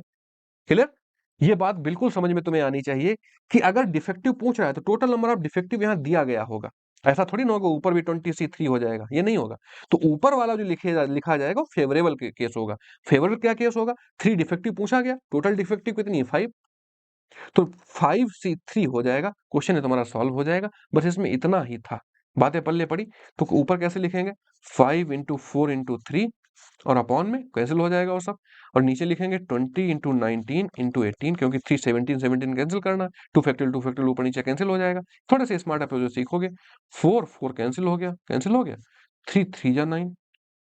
क्लियर, तो कितना आ गया, ये छोटी कैलकुलेशन है, ये छोटी सी कैलकुलेशन तुम्हें आनी चाहिए, 1/114। क्लियर, इसकी वैल्यू देखो पॉइंट में दे रखा, चलो थोड़ी ज्यादा कैलकुलेशन करा लिया, अभी जीरो लगाओगे, 0.0009 इसकी आएगी, यूपीएससी ने ही इसका आंसर दिया था, 0.009। ए ऑप्शन टिक करोगे, आगे बढ़ जाओगे। अब देखो डाइस वाली आ गई कहानी, पूरी डाइस वाली कहानी आ गई, बहुत कायदे से समझते हैं और इनको अच्छे से करते हैं। ठीक है, 2 डाइस आर थ्रोन साइमल्टेनियसली, करना क्या तुम्हें है, चुपचाप नीचे लिख लोगे, टोटल नंबर ऑफ केसेस इतने होंगे। अब कह क्या रहा है, what is the probability that the sum of numbers appearing on them is a prime number. देखो प्राइम नंबर का या तो तुम वो फिगर बना कर सकते हो, फिगर अगर भूल गए सपोज दैट तो कैसे करोगे वो मैं तुम्हें बता रहा हूं। वो बता रहा हूं प्राइम नंबर कितने हैं भाई, टू, टू डाइस हैं तो 12 तक आएगा। Two three, two five, two three होगा, टू थ्री फाइव सेवन 11, इतने प्राइम नंबर है। अब दोनों डाइस पे जो नंबर आए उनका सम ये मिले तो टू सम कैसे मिल सकता है, जो दोनों पे वन वन आएगा, केवल एक केस होगा, ठीक है। और थ्री पे कैसे, अब देखो दो डाइस हैं तो यहाँ पे परमुटेशन कॉम्बिनेशन में परमुटेशन वाला केस यूज होगा, क्योंकि हम पलट भी सकते हैं, पहली पे वन वन आ रहा तो कोई फर्क नहीं पड़ेगा, लेकिन इस पे टू वन आ रहा है तो वन टू भी आएगा, ये बात तुम्हें अभी से क्लियर होनी चाहिए, ठीक है। और फाइव सम कितने बार आ सकता है, जब थ्री टू हो और टू थ्री भी हो जाएगा, और जब फोर वन हो और वन फोर भी हो जाएगा। यहाँ पे मैं तुम्हें समझाने के लिए लिख रहा हूँ, समझाने के लिए लिख रहा हूँ। तुम कैसे लिखोगे देखो मैं अभी बता दे रहा हूँ, तुम कैसे लिखोगे, इस तरीके से लिखोगे, टू वन जैसे लिया तो टू केसेस ये हो गए, वन केस ये हो गया, थ्री टू लिया टू केसेस ये हो गए, फोर वन लिया तो टू केसेस ये हो गए, फाइव और कितनी बार ऐसे आ सकता है, सेवन कैसे आ सकता है, फोर थ्री आ सकता है, थ्री फोर होगा तो दो केस ये हो जाएंगे, और क्या आ सकता है, फाइव टू आ सकता है तो दो केस ये हो जाएंगे, है ना, टू फाइव भी तो होगा, और क्या हो सकता है, सिक्स वन हो सकता है, तो इसको वन सिक्स भी दो केस ये हो जाएंगे। इलेवन में क्या होगा, इलेवन में सिक्स और फाइव होगा या फाइव सिक्स दो केस ये हो जाएंगे, टोटल इतने ही केस हैं, तो इनको सबको ऐड कर लोगे, टू टू टू, है ना,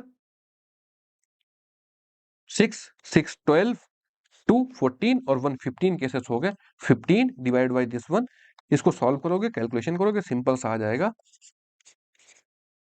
5/12, तुम्हारा ये क्वेश्चन हो गया। अब देखो इसी क्वेश्चन को समझ लेते हैं, अगर दूसरे तरीके से करते, हम वो फिगर बना के करते, बस एक मिनट तुम्हें समझाने के लिए है, तुम्हें जो सहूलियत लगे वो तुम फॉलो करना, क्योंकि डाइस के क्वेश्चन बहुत आते हैं। जो आज का पार्ट पढ़ रहे हो मोर देन 50% क्वेश्चन तो यहीं से आते हैं, है ना। उसके बाद डाइस हाई वेटेज पोर्शन है, तो उसके लिए मैंने तुम्हें एक छोटा सा फिगर बताया था कि तुम ऐसे बनाओगे और इस तरीके से बना लोगे। यहां अब सम है तो टू से स्टार्ट होगा, टू थ्री फोर फाइव, है ना, सिक्स नहीं लिखेंगे, सिक्स और यहाँ पे सेवन, अंदर वाला सिक्स नहीं लिखते, ठीक। और फिर यहाँ फिर से स्टार्ट हो जाएगा एट नाइन 10 11, दो डाइस पे मैक्सिमम 12 हो सकता है। तो ये कितना है, ये सम बाहर लिखा है। नंबर ऑफ केसेस कैसे कितने कैसे लिखते हैं, 1 2 3 4 5 6 यहाँ पे लिखा है, फिर से यहाँ पे 5 4 3 2 1, बस क्वेश्चन हो गया। प्राइम नंबर कितने हैं इसमें, प्राइम नंबर कौन कौन से हैं भाई, तुम्हें पता होना चाहिए कि सम प्राइम नंबर हो, यही तो कह रहा था क्वेश्चन। सम प्राइम नंबर आए तो प्राइम नंबर कितने आ रहे थे, दो आ रहा था, तीन आ रहा था, पांच आ रहा था, ठीक है, और सात आ रहा था, 11 आ रहा था। अब ये कितने केसेस हैं, देखो वन केस ये हो गया, टू केस ये हो गए, दो एक तीन, और चार सेवन केसेस हो गए, सेवन और सिक्स 13 केसेस हो गए, ठीक है, और 13 और टू 15 केसेस, तो 15/6 इंटू सिक्स, तब भी आंसर 5/12 आ जाता। ऐसे भी तुम कर सकते थे, जो तुम्हें सहूलियत लगे, जो तुम अच्छा समझना, दोनों मेथड में से अगर ये फिगर याद कर पाते हो तो काफी आसानी हो जाएगी, जो केसेस पूछे जाएंगे केसेस हो जाएंगे, अदरवाइज हम डायरेक्ट अप्रोच करेंगे। मतलब what is the probability that February of a leap year selected at random will have 5 Sundays. देखो तुम्हें बता रहा हूं, बात बहुत कायदे से समझना, किसी भी एक दिन की आने की प्रोबेबिलिटी में टोटल क्या होगा, वीक नीचे लिखा जाएगा, है ना, तो 7 डेज होंगे अपॉन में। अब देखो ये क्या कह रहा कि लीप ईयर की फरवरी है, तो लीप ईयर की फरवरी में कहते हैं 29 डेज होंगे। अब 7 से डिवाइड करोगे, है ना, 7 तो 4 फुल वीक आएंगे, यानी 28 डेज चले जाएंगे, एक प्लस वन, ये ऑड डेज बचेगा, क्या बचेगा, ऑड डेज। तो 4 संडेज आ चुके, अब इसके संडे होने की प्रोबेबिलिटी क्या है, तो टोटल 7 होंगे एक वीक में, उसका वन कोई भी एक दिन आने की प्रोबेबिलिटी क्या होगी, 1/7 हो जाएगी, बात खत्म, क्योंकि एक ही है यहाँ पे दिन, एक ही तो बचा है ऑड डे, तो 1/7 हो जाएगा। टू ऑड डे बचते तो दो में से किसी पे भी संडे आ सकता था, तो 2/7 हो जाता। बात समझ में आई, तो ये ऑड डे हो गया। अगर लीप ईयर की फरवरी ना बोलता, नॉर्मल फरवरी बोलता, तो 5 संडे कभी भी आ ही नहीं सकते हैं, तो 0/7 या 0 प्रोबेबिलिटी हो जाती। बातें पल्ले पड़ी, कभी भी आ ही नहीं सकता है, तो ये बात तुम अपने माइंड में डाल लेना। अगर यही पूछे दिसंबर मंथ में, पूछता है क्वेश्चन, क्वेश्चन एनडीए में पूछा भी गया, दिसंबर मंथ में, तो दिसंबर को अगर 4 से 31 डेज है, 4 से डिवाइड करोगे 28 फुल डेज होंगे, फुल वीक होंगे, और 3 डेज एक्स्ट्रा बचेंगे, ये ऑड डेज हो जाएंगे, है ना। अब संडे आने 5 संडे आने की प्रोबेबिलिटी क्या होगी भाई? 4 संडे आ चुके होंगे इसमें 28 डेज में, 4 फुल वीक है ना, और 3 डेज बचे ऑड डेज। अब 3 चांसेस हैं, किसी पे भी संडे आ सकता है, तो 3 तुम्हारे फेवरेबल चांसेस हैं, 7 टोटल, तो 3/7 हो जाएगा। बस इतनी सी बात तुम्हें पता होनी चाहिए। ये बात पता है तो ये क्वेश्चन इस टाइप से पूछता है, इनमें कुछ नहीं, बड़े सिंपल से, मैंने 1 मिनट सीरीज में भी कराया था क्वेश्चन। नेक्स्ट क्वेश्चन देखते हैं।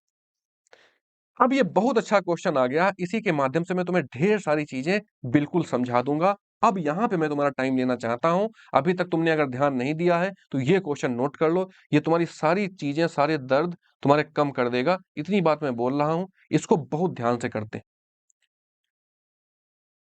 देखो बोला है, a husband and wife appears in an interview for 2 vacancies.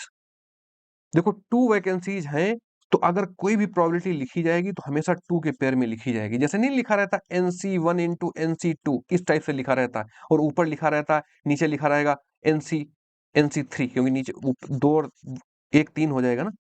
तो इसका मतलब कि 2 इवेंट्स हो रही होंगी, एक रेड व्हाइट चूज की जा रही होगी, 2 ब्लैक बॉल, एक रेड बॉल, एक 2 ब्लैक बॉल, इस टाइप से।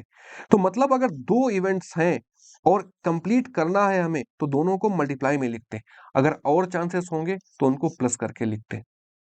तो रोल ऑफ मल्टीप्लिकेशन एक इवेंट को पूरा कराने के लिए, और एडिशन क्या है, इसमें एंड और का यूज होता है। मैं तुम्हें सेट थ्योरी पढ़ाऊंगा तो बहुत कायदे से बताऊंगा। फिलहाल और हमेशा प्लस में लगता है, एक केस ये, या और भी पॉसिबिलिटीज है तो उसका मतलब और भी पॉसिबिलिटीज हैं तो और, एंड इसको ही कंप्लीट करने में लगता है कि जब ये 2 चीजें हो जाएंगी तभी ये इवेंट कंप्लीट होगी। तो इवेंट के कंप्लीशन में, इस एलिमेंट्री इवेंट के कंप्लीशन में जितनी चीजें यूज हो रही हैं उनमें मल्टीप्लिकेशन यूज करेंगे, और भी अगर केसेस बन रहे होंगे तो प्लस का साइन यूज करेंगे। ये तो एक छोटी सी बात हो गई, तुम्हें समझ नहीं आई होगी तो देखो क्वेश्चन के दौरान अभी समझ में आ जाएगी। दूसरी चीज होती है निगेशन। निगेशन क्या है कि जैसे किसी प्रोबेबिलिटी PA लिखी है ना, PA नॉट और PA, A मतलब होने की प्रोबेबिलिटी, A नॉट मतलब नहीं होने की प्रोबेबिलिटी। इनमें दोनों में रिलेशनशिप क्या होता है, होने की प्रोबेबिलिटी और नहीं होने की प्रोबेबिलिटी, इन दोनों का सम कितना होना चाहिए, हमेशा 1 होना चाहिए। ये बहुत ही इंफॉर्मेटिव चीज तुम्हारे सामने है, तुम लिख लेना। तो इसी वजह से है, हम अगर PA नॉट दिया गया है तो 1 माइनस कर देते हैं, तो होने की प्रोबेबिलिटी निकल आती, ये होने की प्रोबेबिलिटी निकल आती। अगर नहीं होने की प्रोबेबिलिटी हमें निकालनी है तो 1 माइनस PA होने की प्रोबेबिलिटी, सॉरी ऊपर मॉड नहीं लगेगा, होने की प्रोबेबिलिटी। तो ये फिगर बहुत इंपॉर्टेंट है, इसको कहीं पे नोट कर लेना। यूज क्या करते हैं, यूज कैसे करते हैं, अभी मैं तुम्हें सिखाऊंगा और बताऊंगा अभी, ठीक है। एटलीस्ट और एटमोस्ट मैं तुम्हें बता के आया हूं, अब दोबारा पूछोगे नहीं, वो बात तुम्हें क्लियर हो जानी चाहिए। क्वेश्चन कह रहा है, husband and wife appears in an interview for 2 vacancies. तो एक इवेंट क्या है कि 2 वैकेंसीज है। The probability of the husband selection is 7, तो चुपचाप लिख लो जो बोल रहा है। हस्बैंड के सिलेक्शन की प्रोबेबिलिटी 1/7 है, और वाइफ के सिलेक्शन की प्रोबेबिलिटी कितनी है 1/5 है। तो हस्बैंड की ना होने की निकाल लो, नॉट, तो 1 माइनस 7 करोगे तो कितनी आ जाएगी, 6/7 आ जाएगी, है ना। और इसकी निकाल लो ना होने के, कि वाइफ ना सिलेक्ट हो, तो कितनी प्रोबेबिलिटी आ जाएगी, 4/5 आ जाएगी। ये प्रोबेबिलिटीज तुम्हारे पास आ गई। इन केसेस में तुम्हें ऐसा ही करना है।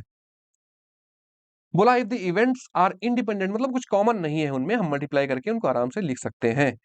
Then the probability of the following is 11/35। जो क्वेश्चन थोड़ा घुमा के पूछ रहा है कि इनमें से किस ऑप्शन की प्रोबेबिलिटी इतनी होगी। अब मैंने तुम्हें ये मार्क किया क्वेश्चन, तुम्हें समझाने के लिए मैं बता रहा हूं। बोला at least one of them will be selected. अब देखो एटलीस्ट में कितने केस होंगे कि उनमें से कम एक तो सिलेक्ट हो ही जाए और दोनों सिलेक्ट हो। देखो तुम्हें लिखना सिखा रहा हूं, पहला ऑप्शन कैसे लिखोगे। लिखोगे पी, हस्बैंड सिलेक्ट हो जाए, अभी इवेंट नहीं कंप्लीट हुई, क्यों नहीं कंप्लीट हुई, क्योंकि 2 वैकेंसीज हैं। तो क्वाइट ऑब्वियस है दूसरी वैकेंसी पे उसकी वाइफ ना सिलेक्ट हो, एटलीस्ट 1 बोला ना, कम से कम एक। तो यहाँ स्टार्ट कहां से करोगे, एक से स्टार्ट करोगे, एक सिलेक्ट हो। अगली बार में क्या हो, हस्बैंड ना सिलेक्ट हो और वाइफ सिलेक्ट हो जाए। वाइफ, ये ऊपर नॉट नहीं लगाएंगे, वाइफ सिलेक्ट हो जाए, ठीक है, क्लियर। तो ये 1 हो गया। एटलीस्ट में एक जो बोला है एटलीस्ट 1, उससे ज्यादा भी, मतलब क्या हो सकता है, दोनों सिलेक्ट हो सकते हैं। तो P हस्बैंड भी सिलेक्ट हो और वाइफ भी सिलेक्ट हो।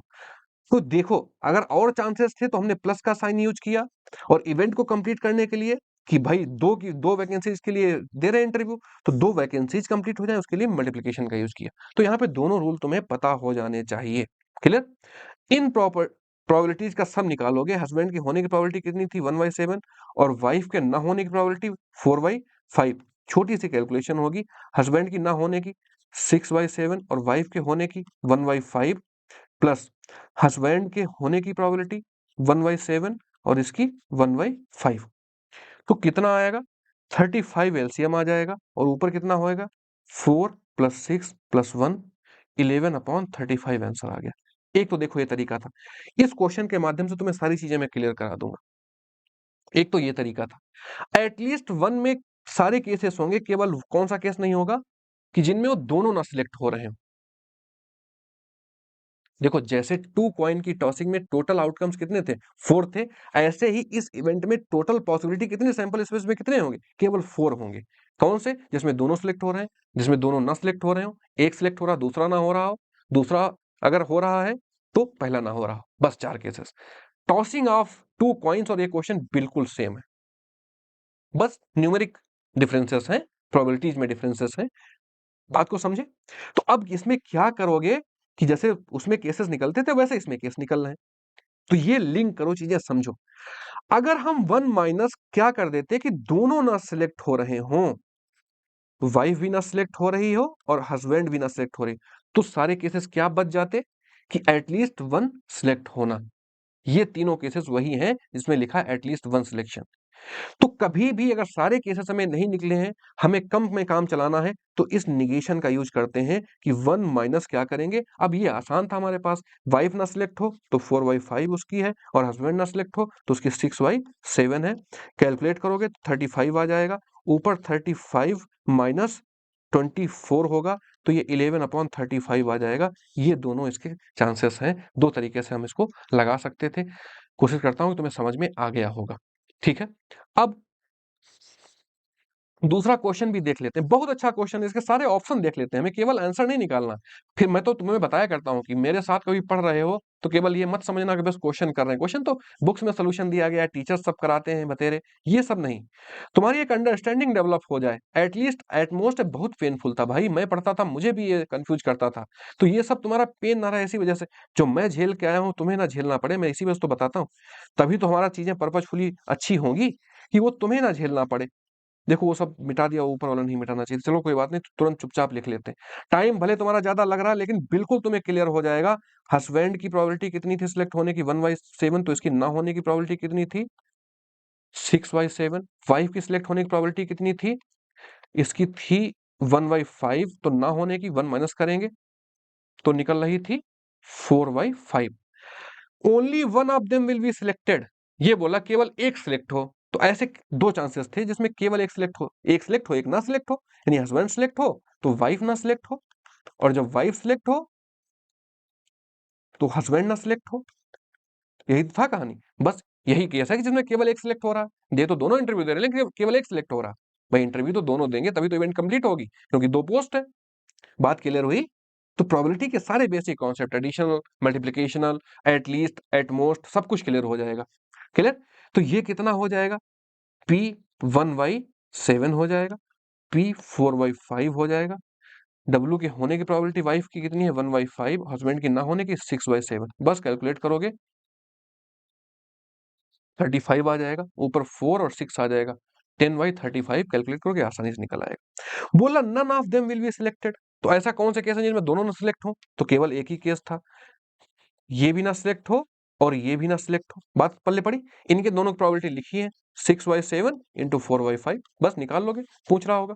फिर क्या है, both of them will be selected, तो ये भी केवल एक ही केस था। अब ये लिखोगे नहीं, मैं लिख रहा हूं तुम्हें समझाने के लिए, तुम केवल यहीं से देख के कर सकते थे, एक बार ये लिखना था, बस इन नंबर्स को खटखट मल्टीप्लाई करते जाते, क्वेश्चन तुम्हारा होता जाता। अगर मुझे करना होता, अभी तुम समझाने के लिए तुम्हें राम कहानी लिख रहा हूं, मुझे करना होता तो मैं केवल वो 2 स्टेप ऊपर के लिखता, फिर जो पूछ रहा है वो मैं खट से निकालता जाता। हो सकता है इस टाइप का क्वेश्चन पैसेज में बना दे, तुम्हें 3 क्वेश्चन दे दे या 5 क्वेश्चन दे दे, तब क्या करोगे? तो इस वजह से अंडरस्टैंडिंग तुम्हारी बहुत बेटर होनी चाहिए। वो पूछ लेता कि दोनों सिलेक्ट हो जाएँ, तो हमें जब तक इवेंट ये नहीं कराएँगे, अब हम लिखेंगे नहीं यहाँ पे, दोनों सिलेक्ट होने क्या है 1/7 इंटू 1/5 बस क्वेश्चन हो गया। बात समझ में आई? तो 1/35 ये प्रोबेबिलिटी है कि दोनों सिलेक्ट हो जाएँ। क्लियर? तो चारों ऑप्शन मैंने तुम्हारे सामने करके दे दिए। इसी को हम आगे चल के सेट से भी समझेंगे, लेकिन यहाँ पे हम केवल एटलीस्ट एटमॉस को सेट में समझेंगे, सेट थ्योरी में। तो केवल डिफरेंशिएट कर लेंगे सिंपल प्रोबेबिलिटी के क्वेश्चंस कौन से हैं और ऐसे क्वेश्चन कौन से हैं, ये तुम्हें बताने के लिए मैंने तुम्हें समझाया। ये क्वेश्चन बहुत कायदे से बताया। अगर तुम्हें ये कन्फ्यूजन धीरे-धीरे दूर हो गया कि क्वेश्चन को अप्रोच कैसे करना है, तो मैथमेटिक्स फिर टफ नहीं बचती है, ये मेरा वादा है तुमसे। हम देखते जाएँगे, साथ में बिताएँगे 14-15 दिन। अब अगला क्वेश्चन देखते हैं। बोला है committee of 3 is to be formed from a group of 2 boys and 2 girls. देखो 2 बॉयज और 2 गर्ल्स हैं और हमें कमिटी कितने लोगों की बनानी है? 2 बॉयज हैं और 2 गर्ल्स हैं। 3 की कमिटी बनानी, चलो ठीक। What is the probability? Total 4 हैं और 3 की कमिटी बनानी है, तो नीचे चुपचाप लिख लोगे 4 से 3। पहला स्टेप तुम्हारा यही होगा। जैसे मैं तुम्हें लिमिट की लंका में नहीं सिखा के आया था कि पहला स्टेप क्या होगा कि तुम सैंपल स्पेस को सोचो कि सैंपल स्पेस क्या है। ठीक है? पहली बात।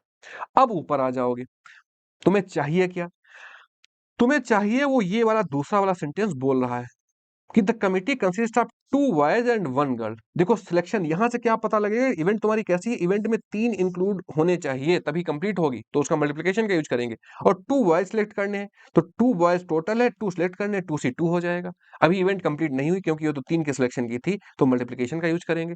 1 गर्ल 2C1 हो जाएगा, ये 1 गर्ल हमने सेलेक्ट कर ली। अब ये क्वेश्चन मैं समझ रहा हूं कि तुम्हारे माइंड में कुछ न कुछ गया होगा। तो सिलेक्शन ऑफ कमिटीज या टीम फॉर्मेशन, ये सारे क्वेश्चन ऐसे करते हैं। कोई भी टीम बनानी हो, 11 प्लेयर्स हो, ठीक है, उसमें किसी एक को कैप्टन बनाना हो, कोई कमिटी फॉर्म करनी हो, तो ये क्वेश्चन तुम ऐसे करोगे। ये बात मेरी याद रखना मेरे भाई, बात तुम्हें पता होनी चाहिए। एनसीएन की वैल्यू और एनसी2 की वैल्यू तुम्हें दोनों की पता होनी चाहिए। एनसीएन की वैल्यू 1 हो जाती है और इसकी वैल्यू 2 हो जाएगी अपॉन 4C3 की वैल्यू। कभी भी ये बात छोटे-छोटे हैक्स तुम्हें याद रखना। NCN-1 हो तो इसकी वैल्यू n होती है, तो नीचे 4 हो जाएगा। 1/2 इसकी प्रोबेबिलिटी आ जाएगी। ये छोटी-छोटी बातें कहीं न कहीं नोट करते चलना। बात समझ में आई? तो ये क्वेश्चन था। आगे बढ़ते हैं, नेक्स्ट क्वेश्चन देखते हैं। जितने भी क्वेश्चन मैंने तुम्हें करा रहे हैं उसमें तुम्हें समझाने के लिए करा रहे हैं कि तुम्हें चीजें समझ में आ जाएं। अब क्या बोला? In a lottery of 10 tickets numbered. अब 10 टिकट्स है, नंबर क्या है? 1 से लेके 10 तक नंबर है, उस पे लिखा है 2 tickets are drawn simultaneously. 2 ticket draw की जाती हैं। पहला काम 10C2 हो गया। क्लियर हो गई? What is the probability that both the tickets drawn है प्राइम नंबर? अब देखो ऊपर तुम्हें क्या कह रहा है कि जितने भी टिकट ड्रॉ किए जाएं उनमें बताओ प्राइम नंबर आए। तो प्राइम नंबर है कितने? देखो नीचे हमेशा टोटल और फेवरेबल मतलब प्राइम नंबर में से 2 निकलवा रहा है ना? तो प्राइम नंबर कितने हैं पता होने चाहिए। 2, 3, 5, 7 ये प्राइम नंबर है। इनमें से 2 की प्रोबेबिलिटी पूछ रहा है कि नीचे देखो 2 लिखा है, तो 4C2 तुम्हारी फेवरेबल हो जाएगी। बात खत्म होगी, क्वेश्चन है तुम्हारा हो गया। 4C2 की वैल्यू 6 होगी, 10C2 की वैल्यू कितनी आ जाएगी? 45 आ जाएगी। क्लियर? 2/15 आ जाएगा। जैसे इसको कट पिट करोगे, सी ऑप्शन टिक करोगे, आगे बढ़ जाओगे। ये बातें तुम्हें पता होनी चाहिए बिल्कुल कि हम अप्रोच कैसे करेंगे, वही मैं तुमको सिखा रहा हूं। चलो अगला क्वेश्चन देखते हैं। बोला है a problem is given to 3 students A B and सी।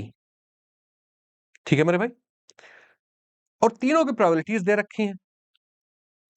ये तीनों की प्रोबेबिलिटी दे रखी है। If the probability that the problem can be solved, solve होने की प्रोबेबिलिटी ये है, तो पी की वैल्यू पूछ रहा है। तो हम क्या करेंगे? हमारी इवेंट अब क्या हो जाएगी? एक इवेंट होगी 3, क्योंकि 3 लोग अटेम्प्ट कर रहे हैं ना क्वेश्चन साइमल्टेनियस। अटेंड करेंगे उस क्वेश्चन को, सॉल्व करेंगे। दूसरा स्मार्ट अप्रोच इसमें क्या लगाएंगे कि प्रोबेबिलिटी ये क्या दे रखी है सॉल्व होने की, हम क्या निकाल लें? हम निकाल लें न सॉल्व होने की, तो 1 - 1/2 मल्टीप्लाइड बाई 1 - 3/4। ये तीनों प्रोबेबिलिटी क्या निकल आई कि ये नहीं प्रॉब्लम सॉल्व हो रही है, और 1 से माइनस कर दें इसको। तो 1 माइनस प्रॉब्लम ना होने के चांस बराबर जो आएगा आंसर वो प्रॉब्लम सॉल्व होने का होगा। इस बात को बहुत ध्यान से सुनना, एक बार समझ में ना आए तो दोबारा रिपीट करके सुन लेना कि मैं क्या कहना चाह रहा हूं। तो इससे क्वेश्चन बहुत आसान हो जाएगा, कैलकुलेशन तुम्हारी कम हो जाएगी, है ना। अब ये क्या लिख रखा है अंदर, ये लिखा है 1 माइनस, ये क्या आ जाएगा 1/2, 4 - 3 यानी 1/4 और 1 माइनस पी, ये लिखा ऊपर 29/32 लिखा। इसको कैलकुलेट करोगे आसानी से क्वेश्चन आ जाएगा। ठीक है, 8 इधर आएगा तो ऊपर कितना आ जाएगा 8 minus 1 minus P, clear, upon 8 29/30। अब ये बेसिक कैलकुलेशन प्रोबेबिलिटी काम खत्म हो गया। 4 और 4 इधर फिर मल्टीप्लाई हो जाएगा आके, तो कितना आएगा 32 minus 4 1 minus p equal to 29। ये सॉल्व करोगे तो आ जाएगा 32 minus 4 plus 4p equal to 29। 32 29 ये कितना बचेगा 28 बचेगा, उधर जाएगा 1 होगा, तो p इक्वल टू कितना आ जाएगा 1/4। क्वेश्चन तुम्हारा हो गया। ये मैं पीछे तुम्हें निगेशन का कॉन्सेप्ट बता के आया हूं। ये लिखा क्या है, ये एक इवेंट लिखी है जो 3 से कंप्लीट होगी, तीनों अटेम्प्ट करेंगे। ये ना होने के मतलब तीनों ना हिट कर पाए, जैसे देखो ना पिछले वाले क्वेश्चन में कह रहे थे कि दोनों ना सिलेक्ट हो, तो दोनों पे नॉट लगा दिया था। 1 माइनस 1 माइनस उसमें भी तो लिखा था हमने, ऊपर उसी उसमें माइनस लिख लिया था। तो ये बातें तुम्हें बिल्कुल समझ में आनी चाहिए। ये छोटी-छोटी बातें होती, प्रोबेबिलिटी की दम इतनी ही है जो हमें निकालनी है कि अगर ये छोटे स्टेप समझ में आ गए तो क्वेश्चन में इनमें कुछ नहीं होता। इनमें कैलकुलेशन सबसे आसान होती है। ट्रिग्नोमेट्री या अलजेब्रा जैसे पोर्शंस नहीं है जिनमें कैलकुलेशन ज्यादा होगी। बात समझ में आई?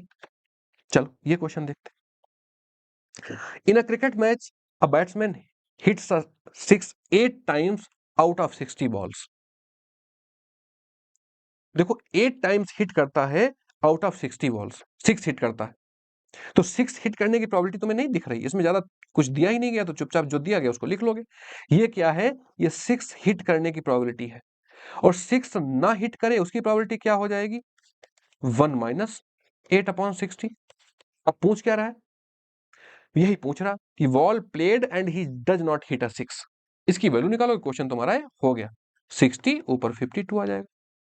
क्लियर हो गया? बस इसमें इतना ही करना था, इससे ज्यादा कुछ नहीं करना है। 13/15 डी ऑप्शन मैच करा, टिक करोगे आगे बढ़ जाओगे। इनमें क्या कैलकुलेशन है, कुछ नहीं कैलकुलेशन, बस निगेशन वाला कॉन्सेप्ट। कभी किसी किसी जैसे पिछले क्वेश्चन में थोड़ा सा बड़ा लग गया था, इस क्वेश्चन में एक ही इवेंट है छोटा लग गया, क्वेश्चन तुम्हारा ये हो गया। ऐसे ही अप्रोच करोगे प्रोबेबिलिटी के क्वेश्चंस को कि सैंपल स्पेस तुरंत सोचोगे या कितनी फेवरेबल है कितनी नॉन फेवरेबल, मतलब टोटल कितनी है और फेवरेबल कितनी। फिर से आ जाते हैं, 2021 सेकंड पेपर में आया है, 3 digit numbers are formed using digit 137। चलो ठीक है, 137 से हम 3 डिजिट का नंबर एक बना रहे हैं, है ना। तो कितने तरीके से बनेगा 3 फैक्टोरियल, क्योंकि तीनों अलग अलग है।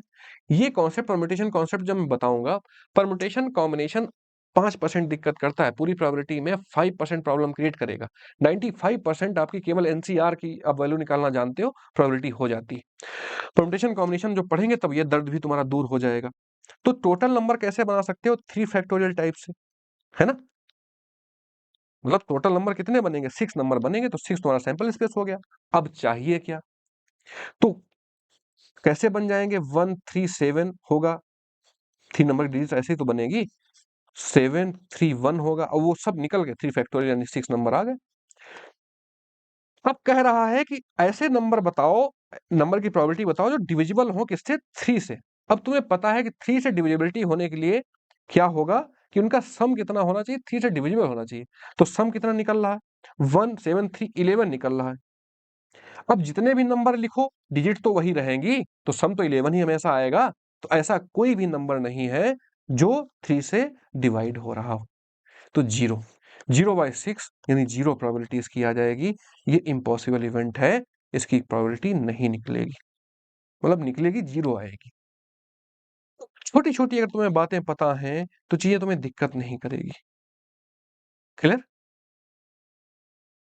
चलो, जैसे अगर एक क्वेश्चन यहाँ पे और तुम्हें समझा देते हैं, जैसे हमने बोला 2 2 और 6 से एक डिजिट फॉर्म कर रहे हैं, ठीक है।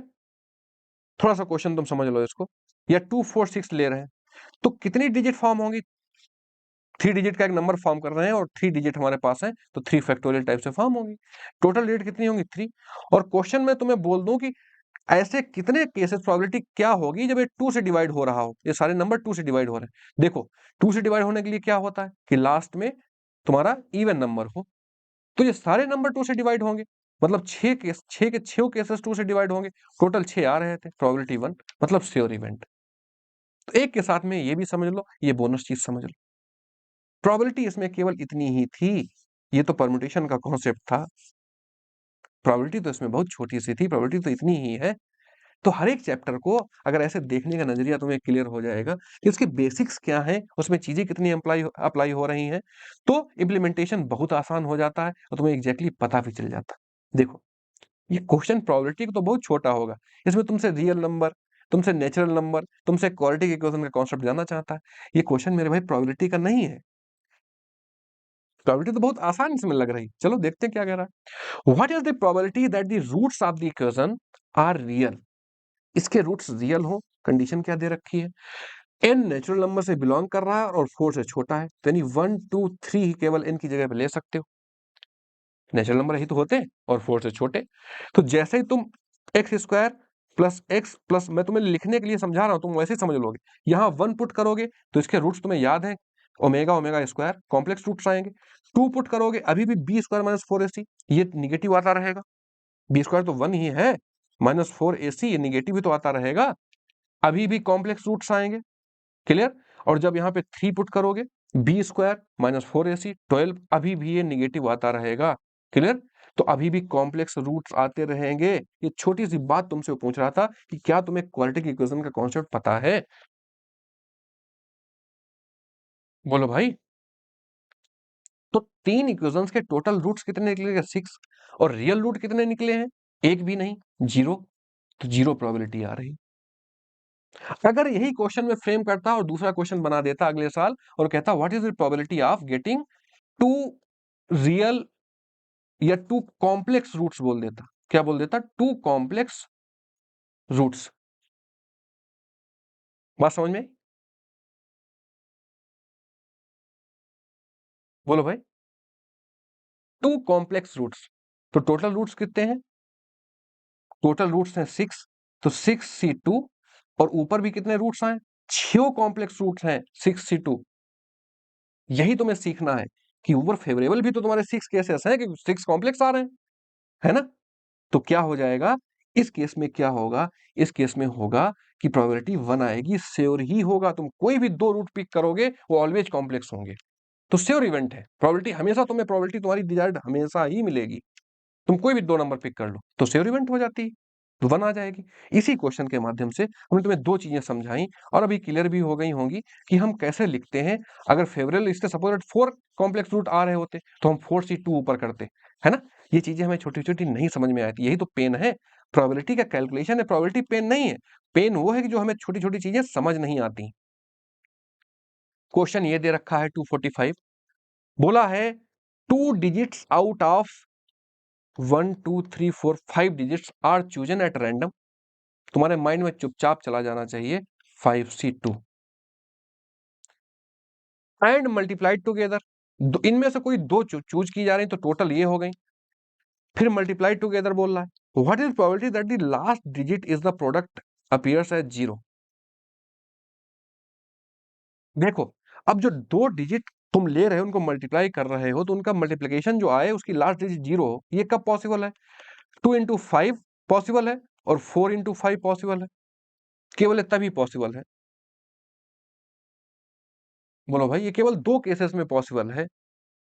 बात पल्ले पड़ी? तो 2 अपॉन ये टोटल केसेस कैलकुलेट करोगे तो 1/5 आ जाएगा इसका आंसर, सोल्यूशन 1/5 आ जाएगा।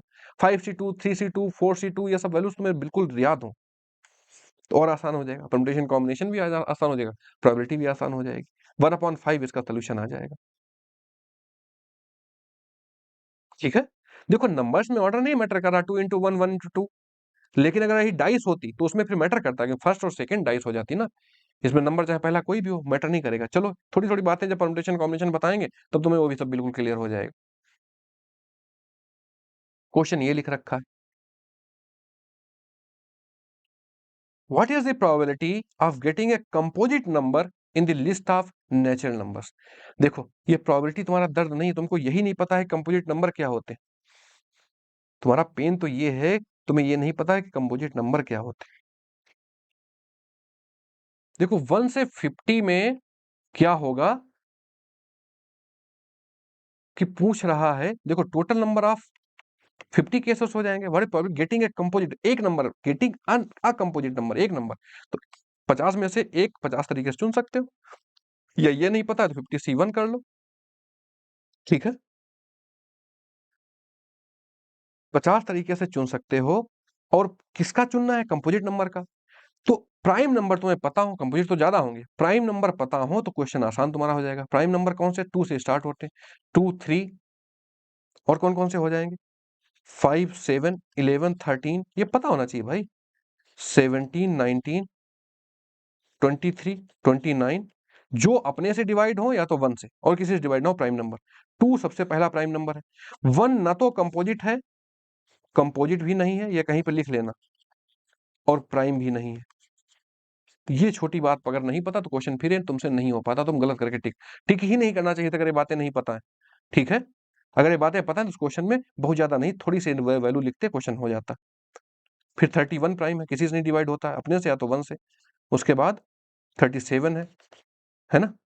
फिर 41 है, 43 है, 47 है। कितने नंबर है? कितने नंबर लिख गए? 1 2 3 4 5 6 7 8 9 10 11 12। ठीक है, अब 1 भी निकाल, ये 35 हो गए, 1 निकाल देंगे। 1, क्योंकि 1 तो ना तो कंपोजिट है ना प्राइम है। तो ये क्या करोगे तुम? 50 माइनस 16 कर दोगे तो कितना हो जाएगा? अपॉन टोटल नंबर 15 है, 34/50। क्वेश्चन तुम्हारा सॉल्व हो गया। 17/25। भाई जो कंपोजिट प्राइम नंबर है ये सारे लेस कर दो, और 1 भी, 1 प्लस 1 भी लेस कर दो, जितने बचेंगे कंपोजिट नंबर होंगे। वही प्रोबेबिलिटी पूछ रहा। तो कंपोजिट में एक पिक करने की 34 और टोटल 50। बस इसमें ये था, ये अगर बात पता होती तो उस क्वेश्चन को तुम्हें अटेम्प्ट करना चाहिए था, अदरवाइज नहीं अटेम्प्ट करना चाहिए था।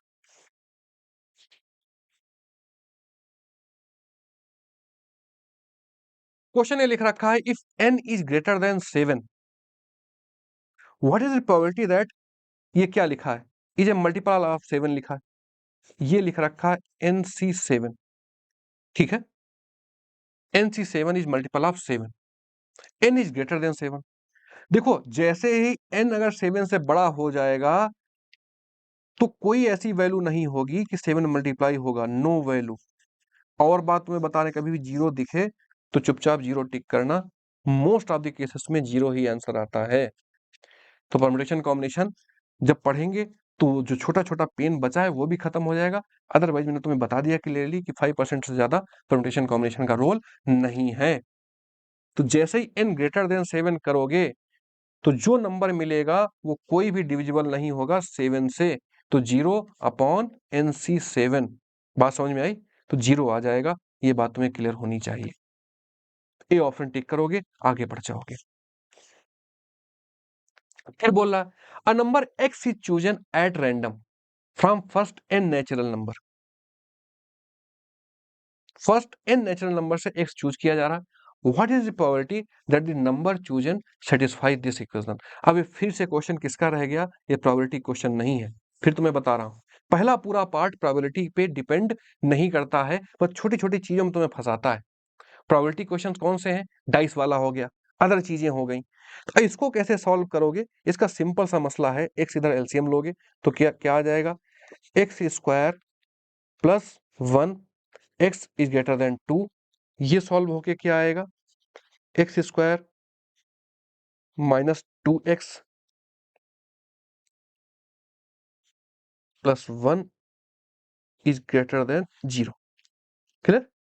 ये x माइनस 1 का whole square is greater than 0 दे रखा है। और क्या बोला? What is probability that the number chosen satisfies this, satisfy कर रहा और नेचुरल नंबर, दो चीजें।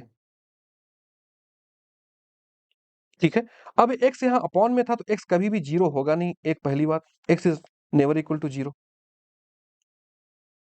और दूसरा, ये हमेशा पॉजिटिव देगा, ये ऑलवेज पॉजिटिव देगा, लेकिन अगर तुमने x इज इक्वल टू 1 इसमें पुट कर दिया तो 0 के इक्वल आने लगेगा।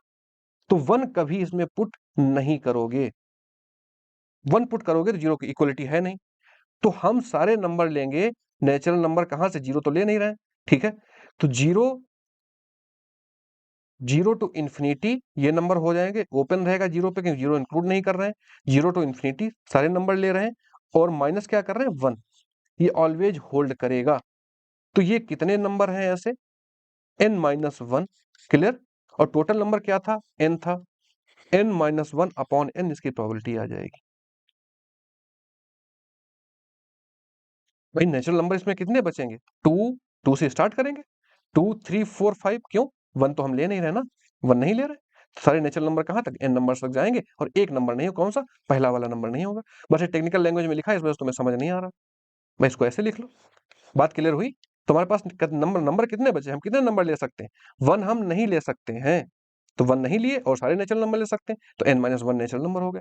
टोटल कितने हैं, टोटल n नेचुरल नंबर, ये प्रोबेबिलिटी होगी। यही छोटी सी बात तुमसे पूछ रहा था। तो प्रोबेबिलिटी इसमें कुछ नहीं है भाई, प्रोबेबिलिटी कोई फार्मूला इसमें नहीं लग रहा है, सिंपल सा लग रहा है, तो बचपन में पढ़ के आते हो। ये केवल तुमसे ये सब पूछ रहा कि ये तुम्हें इनइक्वालिटी सॉल्व करना आता है या नहीं आता है, और सेक्शन में दिया है प्रोबेबिलिटी के। तो तुम रोना क्या रोओगे कि हमको प्रोबेबिलिटी नहीं आती है, ऐसा नहीं, तुम्हें बेसिक मैथ्स नहीं आती है, इस वजह से प्रोबेबिलिटी में, कई प्रोबेबिलिटी क्वेश्चंस में तुम फंसते हो। जैसे देखो कंपोजिट नंबर का दिया गया था, ये जैसे दिया गया है, तो छोटी-छोटी बातें पता होती है, प्रोबेबिलिटी उतनी टफ नहीं है। अब ये क्वेश्चन क्या बोल रहा है, 3 फेयर डाइस, जैसे 3 फेयर डाइस आएगा चुपचाप लिख लोगे, सैंपल स्पेस नीचे लिख गए। 3 डाइसेस की जा रही हैं, क्वेश्चन पूछ रहा what is the probability that they show different number that are in AP. देखो अब 1 2 3 आ सकता है, तीनों डिफरेंट है, एपी में है। अगले में 2 3 1 आ सकता है। नेक्स्ट क्या आ सकता है, नेक्स्ट आएगा 3 2 3 4 आ सकता है, बढ़ाते चलो, 3 4 5 आ सकता है, 4 5 6 आ सकता है। बस इतने केसेस तो आ सकते हैं, 1 2 3 2 3 4 3 4 5 4 5 6, और एक 2 4 6 भी आ सकता है, 2 4 6 छूट गया। ये भी क्या होगा, ये डिफरेंट नंबर है, और किसमें है, एपी में है। और एक केस कौन सा आ जाएगा, 135 वाला भी आ जाएगा, 135 भी एपी में है और डिफरेंट नंबर है। अब ये टोटल केसेस कितने होंगे, ये 2 केसेस होंगे, ये केसेस कितने होंगे, 2, क्योंकि इनका ऑर्डर चेंज करोगे तो ज्यादा से ज्यादा 4 3 2 लिख पाओगे, इससे ज्यादा नहीं चेंज होगा, क्योंकि बीच वाला वहीं पे रहेगा, तभी एपी फॉर्म करेगा। ये थोड़ा सा हाई लेवल क्वेश्चन है थिंकिंग का, ये बिल्कुल नॉर्मल क्वेश्चन नहीं है। ऐसे तो इसके 3 फैक्टोरियल बनते हैं, अगर हम डिफरेंट डिफरेंट लेते केसेस लेंगे, 3 फैक्टोरियल बनेंगे, 3 फैक्टोरियल मतलब 6 केसेस आएंगे, बट यहाँ पे केवल 2 ही केसेस होंगे, क्यों, क्योंकि एपी भी मेंटेन करनी है हमें। तो 4 3 2 केवल एक केस होगा जिसको उलट के लिख पाएंगे। ऐसे दो दो तरीके से हम इनको सबको लिख पा रहे हैं, क्लियर। और हैं कितने, ये 6 केसेस हैं, तो 12 तुम्हारे फेवरेबल केसेस हो जाएंगे, 12 अपॉन दिस वन। अब ये कैलकुलेशन बड़ी सिंपल है, सारा इसका पेन यहाँ सोचने में छिपा हुआ है कि हम उसको सोच कैसे पा रहे हैं, कि हमें डिफरेंट नंबर्स भी लिखने हैं, एपी में भी बने रहें, और हमारे फेवरेबल केसेस भी हमको मिल जाए। तो ये चीज थोड़ा सा एक क्वेश्चन प्लस थिंकिंग का था, अदरवाइज कोई कैलकुलेशन इसमें टफ नहीं है, कैलकुलेशन इतनी ही है, इसको कैलकुलेट करोगे ये क्वेश्चन हो जाएगा। 1/18 इसका सोल्यूशन आ गया, बी ऑप्शन टिक करोगे, आगे बढ़ जाओ। प्रोबेबिलिटी में सैंपल स्पेस केवल सोच ले जाओगे, उसके लिए तुम क्वेश्चन लगाओगे, कैसे हम अप्रोच करते हैं ये तुम सीखोगे। पहला पार्ट तुम्हें सिखा रहा हूं, सेकंड थर्ड पार्ट कंपैरेटिवली इससे आसान है, क्यों, क्योंकि उसमें एग्जैक्ट चीजें दे रखी होती हैं। जो 45% क्वेश्चन रिमेनिंग तुम्हारे कल वाले लेक्चर में बचेंगे, वो कंपैरेटिवली इससे आसान होती, उसमें इसमें इतनी थिंकिंग नहीं लगती, और चीजें डायरेक्टली दी रही होती। फिर से क्वेश्चन आया, क्या बोला है, 3 फेयर डाइस आर थ्रोन, तुम चुपचाप क्या करोगे, 8 सॉरी 6 6 6 3 बार लिखोगे, क्लियर हो गया। सैंपल स्पेस तुम्हारा लिख गया। पूछ क्या रहा है, पूछ रहा है what is the probability getting a total greater than or equal to 15, 15 मिले या 15 से ज्यादा मिले। तो देखो चुपचाप केसेस बना के लिख लोगे, या तो वो फिगर बनाओ या एक केसेस लिख लोगे। 555 666 दो केसेस तो चुपचाप हो जाएंगे, एक केस ये हो गया, एक ये हो गया। अब 15 कैसे कैसे मिलेगा तुमको? 4 5 6 से 15 मिल जाएगा, और ये टोटल केसेस कितने होंगे? 3 फैक्टोरियल होंगे। अब फैक्टोरियल का यूज करेंगे क्योंकि तीनों अलग अलग नंबर है, यानी 6 केसेस ये हो जाएंगे। और कौन सा केस मिल जाएगा? 5 5 6 मिल जाएगा। ये कितने केसेस होंगे? ये 3 फैक्टोरियल और 2 रिपीट हो रहे हैं, डिवाइड बाय 2 फैक्टोरियल। ये परम्यूटेशन कॉम्बिनेशन पढ़ के आते हो, तो ये कितना हो जाएगा? 3 केसेस होंगे, क्योंकि 2 इनमें रिपीट कर गए ना नंबर। और क्या होगा? 5 6 6 पॉसिबल है, इसमें भी 2 रिपीट कर गए, तो टोटल फैक्टोरियल जो रिपीट करते हैं डिवाइड कर देते हैं, 3 केसेस हो गए। और केस क्या होगा? और पॉसिबल है 4 6 6 का, ये भी 15 या 15 से ज्यादा होगा, तो इसमें भी 3 फैक्टोरियल बाय 2, 3 केसेस हो गए। एक केस और पॉसिबल है 3 6 6 का, ये भी 15 दे देगा, और ये कितने केसेस हैं? ये भी 3 केसेस हो गए। टोटल केसेस 2 यहां से आ गए, 3 3 6 3 9 12 18 और 20 टोटल केसेस हो गए। क्वेश्चन तुम्हारे सामने बन गया। अब ये कैलकुलेशन आसान है, सारा इसका पेन इसको सोचने में लग रहा था कि तुम्हारी फेवरेबल आउटकम्स क्या होंगी। टोटल में कोई दिक्कत नहीं, सैंपल स्पेस में कोई दिक्कत नहीं, 3 डाइस बोला चुपचाप लिख लो। ये है इसकी प्रोबेबिलिटी। अगर इतना सोच ले गए 3 डाइसेस 2 डाइसेस में, तो क्वेश्चन तुम्हारे आसानी से ये हो जाएंगे। ये बात तुम्हें पता होनी चाहिए। बात क्लियर है मेरे भाई? ये कैलकुलेशन है, इसको सॉल्व करोगे, ये कैलकुलेट होके तुम्हें दे देगा।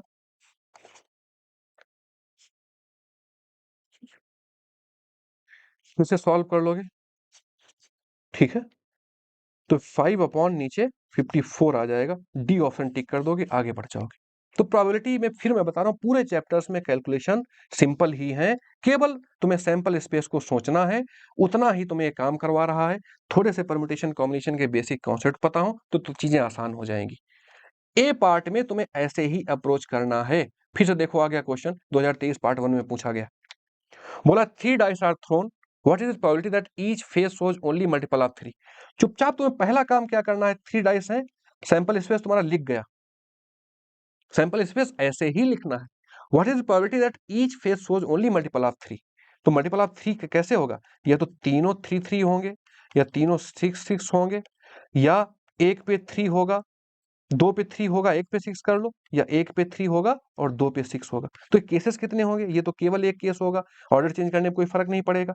और ये केसेस कितने होंगे? 3 फैक्टोरियल बाई 2, क्योंकि रिपीट किया है 3, है ना, तो केसेस 3 हो जाएंगे।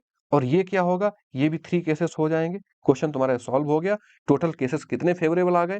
2A 3 3A 6 2 8। क्वेश्चन ये सॉल्व हो गया। अब इसमें कैलकुलेशन क्या है? कुछ नहीं, सारा फिर से बता रहा हूं, तुम्हारा फोकस सारा सैंपल स्पेस बनाने में नहीं है, तुम्हारा फेवरेबल आउटकम निकालने में तुम्हारा सारा फोकस, सारा अटेंशन ये ले रहा है। ये कला जान गए कि 3 डाइस को कैसे लिखोगे, 2 डाइस को लिखो कैसे लिखोगे, कॉइन्स को कैसे लिखोगे, और कोई फेल पास हो रहा है उसको कैसे लिखोगे। क्वेश्चन तुम्हारे आसानी से सॉल्व होते रहेंगे। यही तुम्हें सिखाने का पर्पज है इस पूरे लेक्चर में। मैंने पार्ट्स में डिवाइड कर दिया तो तुम्हें समझने में आसानी होगी, पार्ट को सेग्रीगेट कर लोगे। बी पार्ट काफी इसका स्मूथ है, उसमें थिंकिंग इस लेवल की नहीं लगती है, और कोई बहुत ज्यादा सोचना इसमें है भी नहीं। ये क्वेश्चन तुम्हारे सामने निकल आया, what is the probability that the month of December has 5 Sundays? करा के आया हूं भी पीछे। 5, कभी भी ऐसा क्वेश्चन आए तो दिसंबर मंथ में फुल वीक कितने होंगे? 4, यानी 28 डेज में 4 फुल वीक होंगे। ऑड डेज कितने बचेंगे? 3। अब 3 में से कोई सा भी संडे हो सकता है, यानी उसकी पॉसिबिलिटी तीनों डेट पे संडे आने की हो सकती है। जैसे जैसे स्टार्ट होगा वैसे लास्ट में संडे पहुंचेगा, तो तीनों केसेस में संडे आ सकता है। और टोटल केस कितने हैं? 7। एक वीक में 7 डेज होते हैं, 3/7। अब इन क्वेश्चंस में क्या है? कुछ नहीं, कोई कैलकुलेशन नहीं, केवल थोड़ा सा सोच पाए, आगे बढ़ गए, क्वेश्चन तुमने ये लगा लिया। फिर मैं बता रहा हूं तुम्हें सोल्यूशन, चीजें, पढ़ाई लिखाई सब कहीं मिल जाएगी। अप्रोच कैसे करना है वो बेहतर तरीके से हमारा सिखाने का तुम्हें पर्पज है, कि तुम्हारी प्रोबेबिलिटी जब खत्म हो, तुम्हारे माइंड में 4 खाने बने हो, उस क्वेश्चन के निगाह डालो, तुम्हें पता हो कि इस पोर्शन का एक क्वेश्चन तुम्हारे पास है, ठीक है, और उसको कैसे अप्रोच करना। क्वेश्चन नंबर नेक्स्ट, टाइम तुम्हारा बिल्कुल वेस्ट नहीं करते, लास्ट टाइम में हाई चीजें चल रही हैं। बोला a natural number n is chosen from first 50 natural number. तो जैसे एक नंबर चूज करना बोल रहा है तो नीचे 50 लिख लोगे, 2 नंबर बोलता है 52 लिख लेते। तुम्हें पूरा प्रॉपर सैंपल स्पेस खट से लिख लेना है। अब बोल रहा है कि ये कंडीशन होल्ड करे, what is the probability of this one, कि ऊपर वाले जो तुम्हारे नंबर हो ये कंडीशन होल्ड कर रहे हैं 50 से लेस हो। तो अगर तुम 1 यहाँ पे गलती से पुट कर दिए तो 51 आने लगेगा, तो 1 नहीं पुट कर पाओगे। 50 पुट कर दिए तो कितना आएगा, 50 यहाँ हो जाएगा, और 50/51 तब भी 51 आएगा, यानी 50 भी नहीं ले सकते। और क्या करोगे, 49 पुट करके देखो, तो 49 जैसे पुट करोगे तो 49 यहाँ पे हो जाएगा, और 50/49 1 पॉइंट समथिंग आएगा, यानी 49 प्लस 1 50 पॉइंट समथिंग आने लगा, ये भी ग्रेटर हो जाएगा। तो केवल ये 3 नंबर तुम नहीं ले सकते और सारे नंबर ले सकते हो, ये कंडीशन होल्ड करती रहेगी, चुपचाप तुम्हारा सॉल्यूशन हो गया। देखो प्रोबेबिलिटी कितनी टफ थी, कितनी भी टफ नहीं थी, तुमसे यही तो सोचवा रहा था। प्रोबेबिलिटी टफ नहीं है, टफ है तुम ये सोच ले जाना कि तुम्हें फेवरेबल आउटकम्स क्या है। बातें पल्ले पड़ी, यही मैं तुम्हें बताता हूं, यही तुम्हें सिखाने का पर्पज है हमारा। क्लियर? चलो आगे बढ़ जाते हैं। ये हम लगाएंगे प्रोबेबिलिटी के क्वेश्चंस, अभी लगाएंगे, पहले कल चारों पार्ट खत्म कर लेंगे, उसके बाद एटलीस्ट 100 न्यू क्वेश्चंस लगाएंगे, तुम्हारा बिल्कुल माइंड मेकिंग क्लियर हो जाएगा। इससे ज्यादा प्रोबेबिलिटी को तुम्हें टाइम नहीं देना है। बस मेरे साथ तुम्हें 3 लेक्चर प्रोबेबिलिटी के पढ़ने हैं। आज वाला बहुत शिद्दत से, जो चीज समझ में नहीं आएगी व्हाट्सएप में कह दोगे या तो कमेंट में बता दोगे, तो उसको मैं एडजस्ट कर दूंगा, या जो चैप्टर्स तुम्हें चाहिए, जो वेटेज चाहिए, वो सब बताते रहोगे। अभी आपको केवल एक माइंडसेट बनाना है मेरे भाई। निगेटिव पॉजिटिव सोच से बढ़ के तुम्हें अपने टाइम को यूटिलाइज करना है। प्रोबेबिलिटी हाई वेटेड चैप्टर है, इसको हम पूरा डिकोड कर रहे हैं, कैसे करेंगे। देखो क्या बोला है, 3 डाइस आर थ्रोन, ठीक है। जैसे ही 3 डाइस थ्रोन बोलेगा, चुपचाप छोटा सा वहीं पे लिख लोगे 6 × 6 × 6, सैंपल स्पेस हो गया। अब सारा एफर्ट मारना है तुम्हें जो अगली लाइन बोल रहा है, इसने तो बोल दिया, एफर्ट तुम्हारा लगेगा, यही तो कहानी मैथ्स की।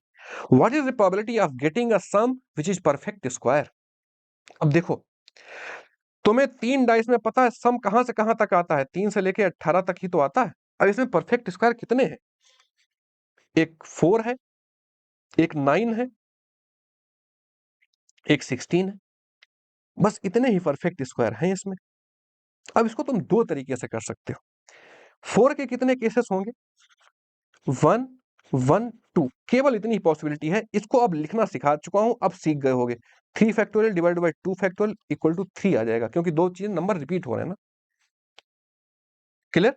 16 के कितने केसेस होंगे, तो 16 में क्या हो जाएगा, 4 6 6 हो जाएगा, और क्या हो जाएगा, 5 5 6 हो जाएगा।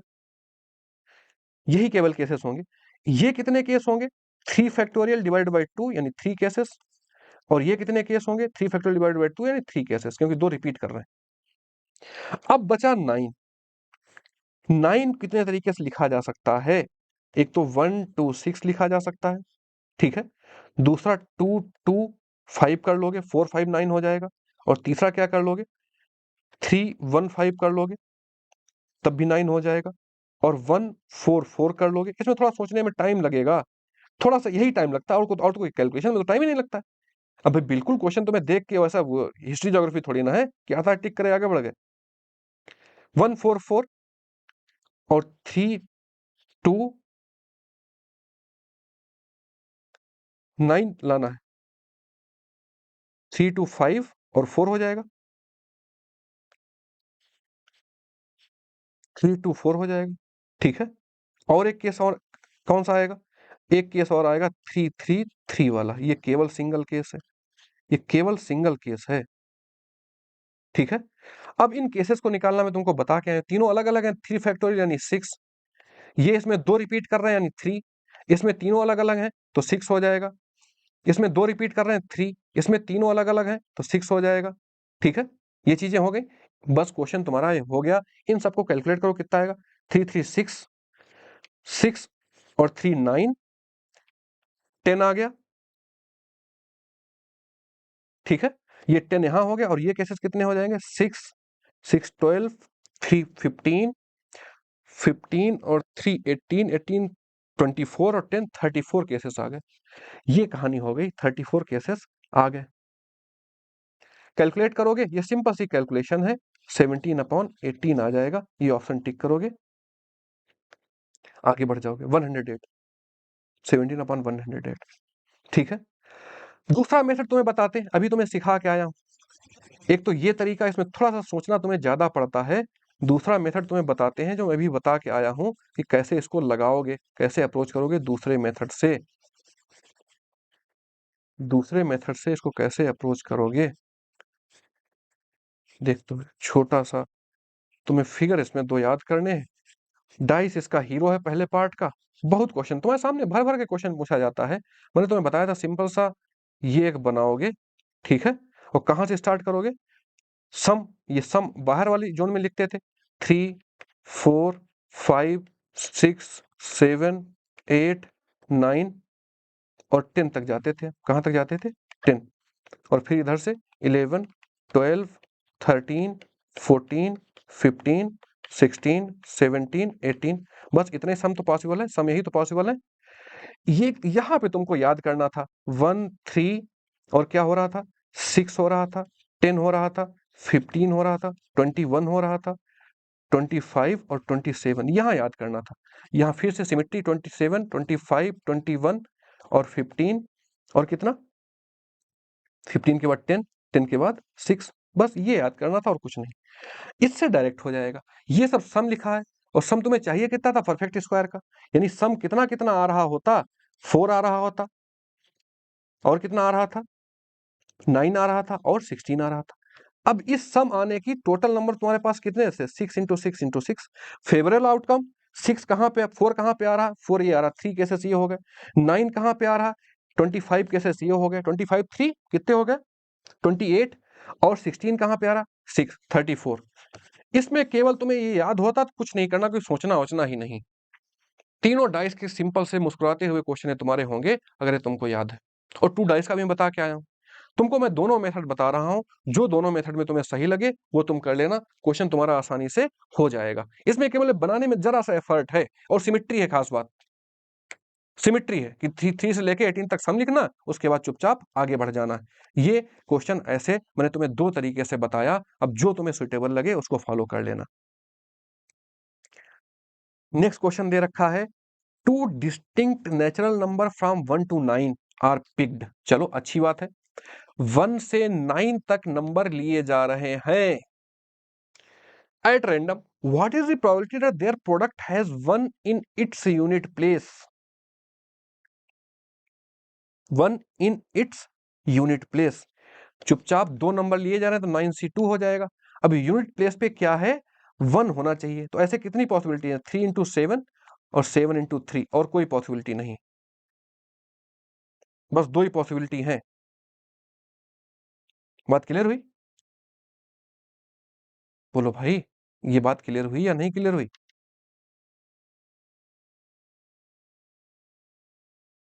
तो सिंपल सा है कि 2 हमारे पास यहां आ गया, क्वेश्चन सॉल्व हो गया।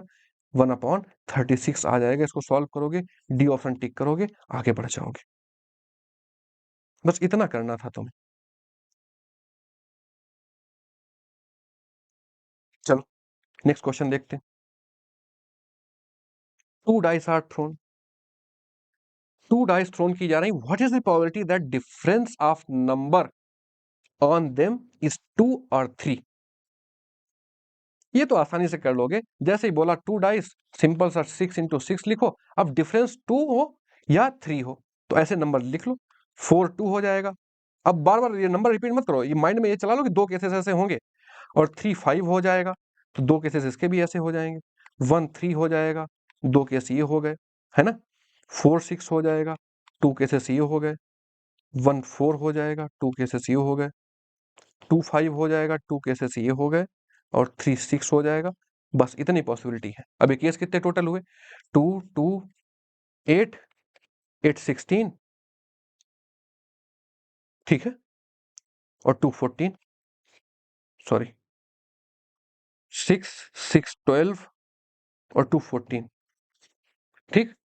कैलकुलेट, ये कोई कैलकुलेशन टफ नहीं है, फिर मैं बता रहा हूं, केवल तुम्हें यही छोटा सा सोचना है, प्रोबेबिलिटी में कुछ नहीं है। ये कैसे कर पाओगे, बस क्वेश्चन तुम्हें लगाना है इस पे, क्वेश्चन मैं तुम्हें कराऊंगा, अप्रोच अभी सिखाई दे रहा हूं।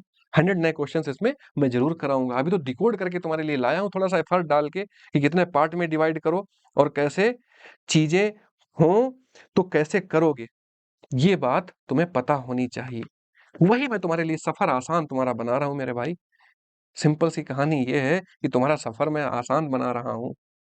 पूरा डिकोड करके मैं लाया हूं, 2 पार्ट में करके लाया हूं, उसमें भी पार्ट्स पार्ट्स में ब्रेक करके लाया हूं।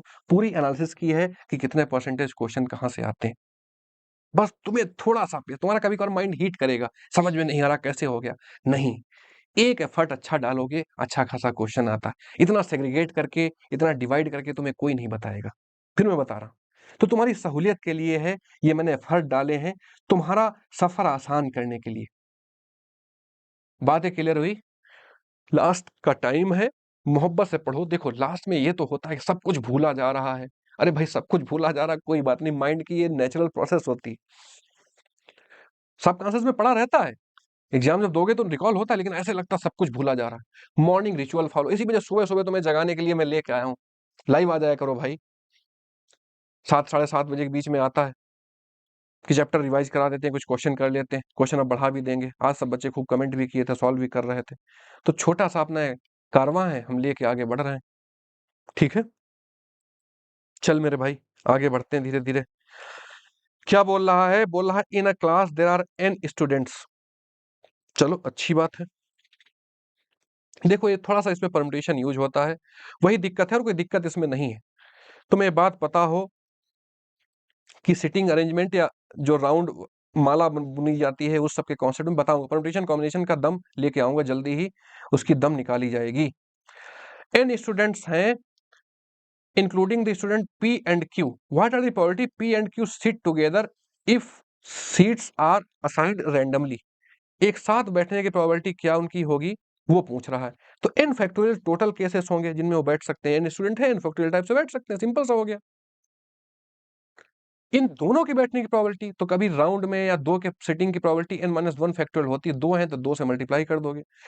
बस ये हो गया, इसमें प्रोबेबिलिटी का कोई कॉन्सेप्ट नहीं है। थोड़ा-सा ये चूक हुई है कि परम्यूटेशन कॉम्बिनेशन हम लोग साथ में नहीं पढ़े हैं। कोई बात नहीं, पढ़ेंगे तो आराम से हो जाएगा। 2/n आ जाएगा। n फैक्टोरियल को आगे बढ़ाओगे तो n-1 हो जाएगा। n-1 कैंसिल हो जाएगा, 2/n आ जाएगा। B option tick. इसमें कोई कुछ टफ नहीं है। बस ये बात तुम्हें, ये परम्यूटेशन वाली बात पता होनी चाहिए। अगर वहां पे ढंग से करके आए होगे तो चुपचाप देख के कर दोगे। जैसे अब कहीं पे भी क्वाड्रेटिक आ जाए, कहीं पे भी लॉगरिथम आ जाए, कहीं पे भी लिमिट आ जाए, कहीं पे जो चीजें मैं मैट्रिसेस आ जाए पढ़ा के आया हूं, उनमें अब तुम्हें डाउट नहीं होगा, क्योंकि इतने अच्छे से मैंने बताई हैं तुम्हें। क्लियर? आगे बढ़ते हैं। चलो ये भाई साहब आ गए बैग वाले, ये क्वेश्चन देख लेते हैं। बोला है a bag contains 5 black and 4 white balls. चलो अच्छी बात है। 5 black and 4 white, total balls कितनी हो गई? 9। A man selects 2 ball at random. देखो टोटल बॉल कितनी हो गई? 9 हो गई, और 2 बॉल एट रैंडम। चुपचाप यहां तुम्हारा पेन चल जाना चाहिए 9C2। What is the probability that both of these are the same colour. यानी दोनों बॉल सेम कलर की हों।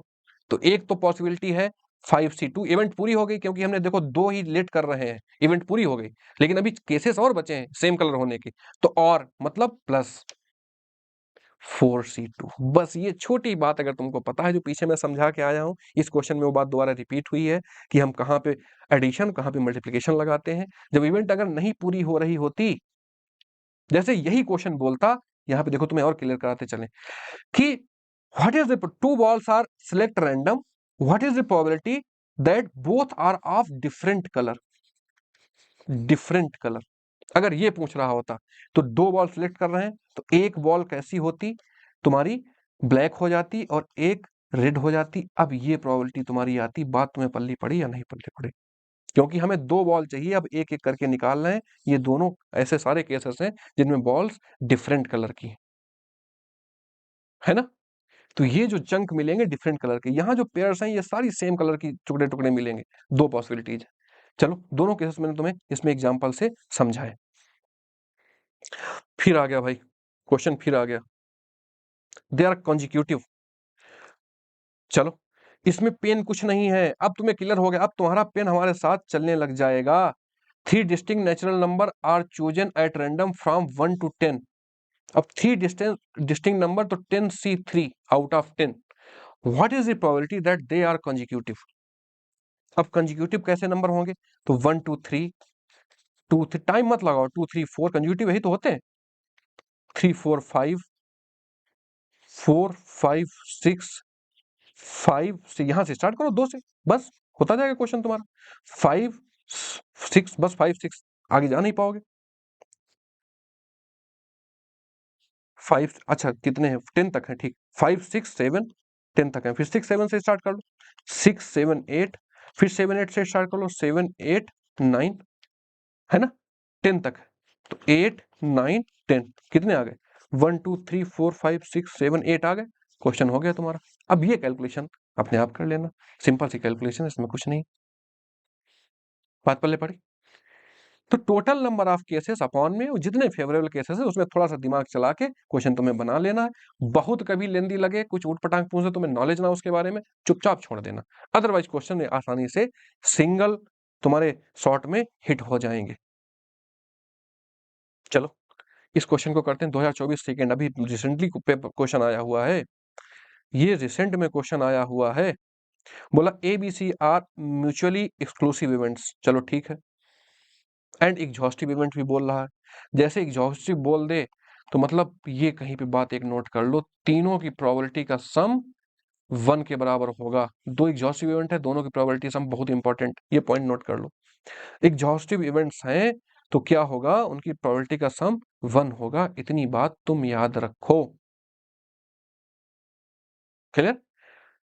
पी ए की वैल्यू पूछ रहा, दो इन्फॉर्मेशन दे रखी, शुरू हो जाओ, जो दिया है उसी से हम यूज करेंगे, और तो कोई इसमें कहानी बता नहीं रखी है, केवल ये इन्फॉर्मेशन दी थी, हमने लिख ली।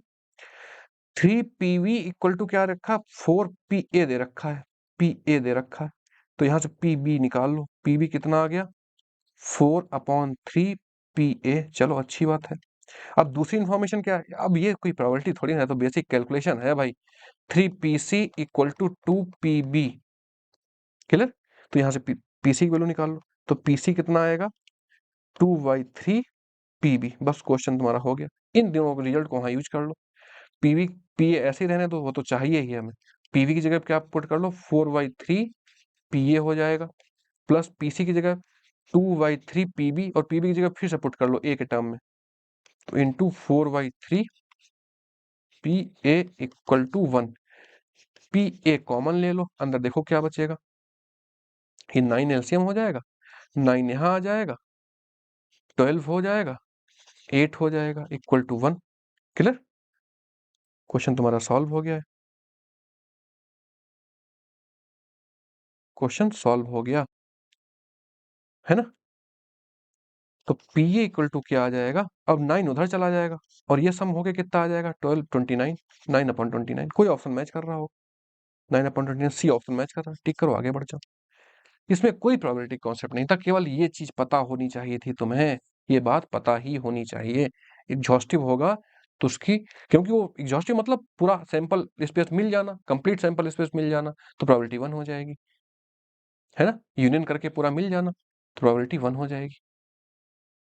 क्वेश्चन तुम्हारे सामने लिख रखा है, बोला है कि a die has two faces with number 4, single die की बात कर रहा है, तो कभी भी सिंगल डाई की बात करे तो 6 2 डाई, तुरंत इसमें सोचना ही नहीं है, नीचे 6 2 die 6 into 6, 3 die 6 into 6 into 6। अब कहे क्या रहा है कि उसमें से दो फेस यानी 22 डाई है, दो फेस 4 शो कर रहे हैं, 3 फेसेस विद 5 नंबर, ठीक, एंड 1 फेस विद 6 नंबर, चलो ठीक है। If die is rolled once then what is probability of getting 4 और 5, देखो 4 और 5 कितने केस है, 5 केसेस है, 5 हो जाएगा, तो 5/6, सी ऑप्शन टी, कुछ नहीं है इसमें, 2024 सेकंड पेपर में आया। क्वेश्चन ये गलत होने ही नहीं चाहिए तुमसे, आगे बढ़ते हैं। चलो, अ box is content 2 black 4 yellow and 6 white balls, चलो टोटल बॉल्स कितनी है, बॉल्स के केस में टोटल बॉल तुम्हें पता होनी चाहिए 12, क्लियर। 3 बॉल्स आर ड्रॉन, तो एक इवेंट, इतना बात याद रखना, 3 से बनेगी, है ना, इन सक्सेशन विद रिप्लेसमेंट, रिप्लेसमेंट मतलब 12 की 12 ही बनी रहेंगी नीचे, है ना। What is the probability that 3 are the same colour, तीनों एक ही कलर की हो, है ना।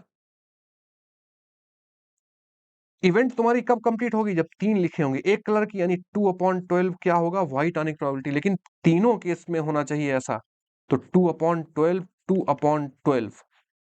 ठीक है, बातें पल्ले पड़ी भाई। NC1 करोगे, 2C1 करोगे तब भी 2 ही आएगा ऊपर, नीचे 12C1 करोगे तब भी 12 ही आएगा। तो तब ये तीनों सेम कलर की हो गई।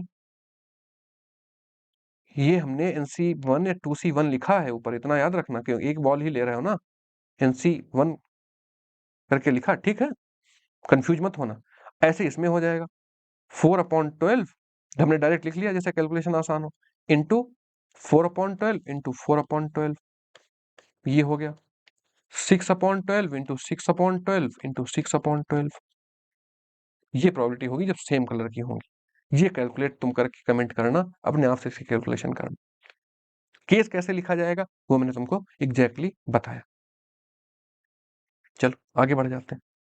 क्वेश्चन ये लिख रखा है तुम्हारे सामने, A can hit a target 5 times in 6 shot. चलो अच्छी बात, टोटल 6 शॉट ले रहा, 5 टाइम हिट कर रहा, तो उसकी प्रोबेबिलिटी हिटिंग की हो जाएगी, ए की। बी क्या कर रहा है? B 4 times out of 5 shot, अच्छी बात है। और सी क्या कर रहा है? Hit 3 times 4 shot, 3 times 4 shot. चलो ठीक हो गया। What is the probability that A and C में हिट बट बी में लॉस? देखो तीन एक साथ हैं, अब बोल रहा है कि ए और सी तो हिट करें, तो मल्टीप्लाई करके लिखेंगे क्योंकि इवेंट 3 से होनी है, और बी हिट ना करे, बस ये सिंपल सी कहानी है। अब इसमें कुछ नहीं है, तो 1 - 5/6, सॉरी वो तो हिट कर ही रहा, ये तो हिट ही कर रहा, तो 5/6। और ये क्या हो जाएगा? ये हो जाएगा 1 - 4/5, क्योंकि बी को नहीं हिट करने के लिए बोल रहा, ये हो जाएगा 3/4। बस क्वेश्चन ए हो गया, क्वेश्चन ए हो गया, इसमें कुछ नहीं है। 5/6 हुआ, ये ऊपर कितना आएगा? 1/5 हो जाएगा, और 3/4 हो जाएगा। कैलकुलेट कर लोगे, 5 से 5 कैंसिल हो जाएगा, 1/8 आ जाएगा। 1/8 ये ऑप्शन दे रखा है, टिक करोगे आगे बढ़ जाओगे। बातें पल्ले पड़ी? तो ये चीजें हमारे लिए काफी आसान है, प्रोबेबिलिटी टफ नहीं है अगर वो चीजें समझ गए। देखो हमारे पास इतना ज्यादा टाइम नहीं कि मैं 6-6 घंटे 4-4 घंटे तुम्हें पढ़ा पाऊं, फ्रूटफुल नहीं। इतना है कि मैं तुम्हें प्रोबेबिलिटी पूरी इतनी 2 दिन में करा दूंगा कि तुम्हारा माइंड 10 क्वेश्चन आया तो 7-8 क्वेश्चन बहुत आराम से हिट करेगा। ये है, क्योंकि तुम्हारी माइंड मेकिंग पूरी मैं करा दूंगा। अप्रोच कैसे करना, कैसे बनाना, कैसे लिखना है, दोनों तरीके मैंने बता दिए। देखो वहां पे ज्यादा लेंदी हो रहा है तो 2 तरीके मैंने बताया उसके, दूसरा याद रख पाते हो तो बहुत आसान हो जाएगा। इसी क्वेश्चन फिर से देखो प्रोबेबिलिटी का नहीं है, यही तो मैं तुम्हें बताना चाह रहा हूँ। A natural number x is chosen at random from first 100 natural number। First 100 natural number बोला है, नीचे 100 हो गया। What is the probability that x square plus x x square plus x is greater then 50? Is greater then 50, बोलो भाई, is greater then 50, है ना? तो अगर यहां पे आप चेक कर लोगे, नेचुरल नंबर तो पता है ना, 1 2 3 4 5 यही तो होते हैं, और इस कंडीशन को होल्ड करते रहे। और 100 में से कितने इस कंडीशन को होल्ड करते रहेंगे कि स्क्वायर करोगे? 1 रखोगे तो छोटा नंबर आ जाएगा, बड़ा नहीं आएगा, तो 1 हट गया। 2 रखोगे, 2 2 जा 4 + 2 तब भी नहीं आएगा 50, तो 2 नहीं है। 3 नहीं है। 4 रखोगे तो 4 भी नहीं है। 5 भी नहीं है। 6 रखोगे 36 और +6 42 नहीं है। 7 रखोगे तो बड़ा होने लग जाएगा, यानी ये नंबर नहीं लेंगे और सारे नंबर ले लेंगे। बात पल्ले पड़ी? तो 6 नंबर निकाल दो, 6 नंबर निकालोगे तो ऊपर कितना आ जाएगा? 94 आ जाएगा, क्वेश्चन हो गया। इन कंडीशंस को देख के घबराना नहीं है। देखो पिछले 4-5 क्वेश्चन ऐसे आए हुए हैं जिनमें इस टाइप की कंडीशंस दी गई हैं। अप्रोच क्या लगाओगे? ये पहले पार्ट के हमारे उसमें आएंगे। आज और कल तुम्हें दोनों लेक्चर देखने हैं, ये पहले वाले पार्ट में आएंगे। पहले वाले पार्ट को हम ऐसे अप्रोच करते हैं कि नंबर वाला कॉन्सेप्ट लगाते हैं, नेचुरल नंबर का कॉन्सेप्ट लगाते हैं। पता चला मेरे भाई? तो चीजें आसान हो गई। अब ये क्वेश्चन तुम्हारे सामने लिखा है 47/50। कैलकुलेशन बहुत टफ है, तुम कर पाओगे नहीं, काफी टफ प्रोबेबिलिटी क्वेश्चन है, प्रोबेबिलिटी क्वेश्चन नहीं है। तो फर्स्ट पार्ट इसकी ये कहानी कहता है, सेकंड थर्ड पार्ट बिल्कुल क्लियर होता है, उसमें थोड़ी सी कैलकुलेशन हल्की सी बढ़ जाती है कभी कभार, जैसे बाइनोमियल डिस्ट्रीब्यूशन वगैरह में। अदरवाइज वो बहुत आसान है, पूरी मोहब्बत से हम करेंगे। बस तुम्हारे साथ की उम्मीद है, अगर सुन रहे हो, तुम्हें एफर्ट अच्छा लगता हो हमारा कि मैं तुम्हारी माइंडसेट क्लियर करा देता हूँ, बिल्कुल अलग अलग चीजें बता देता हूँ, तो तुम क्या करोगे? जय हिंद लिख दोगे और जो मन में आएगा वो लिखोगे, लेकिन मेरी रिक्वेस्ट है कि एटलीस्ट जय हिंद तो लिख ही दो। अब एटलीस्ट एटमोस्ट का मतलब समझ गए होगे। चलो क्वेश्चन में देखते हैं। बोला टू परफेक्ट डाइस। आंख बंद करोगे भाई, मैं तो तुमको बिल्कुल सिखा के आया हूं। आंख बंद करोगे, ठीक है। आंख बंद किया, तुमने देखा, क्लियर। अब कह क्या रहा है, the sum of numbers on the face is neither 9 nor 10। ना तो 9 है और ना तो 10 है। What is the probability that the sum of the numbers on the faces is neither 9 nor 10। 9 और 10 कितने सम आएंगे भाई, बस वो निकाल दो। 3 और 6 सम आएगा, तो ये दो केस ये हो जाएंगे। 4 5 आएगा, तो दो केसेस ये हो जाएंगे, क्लियर।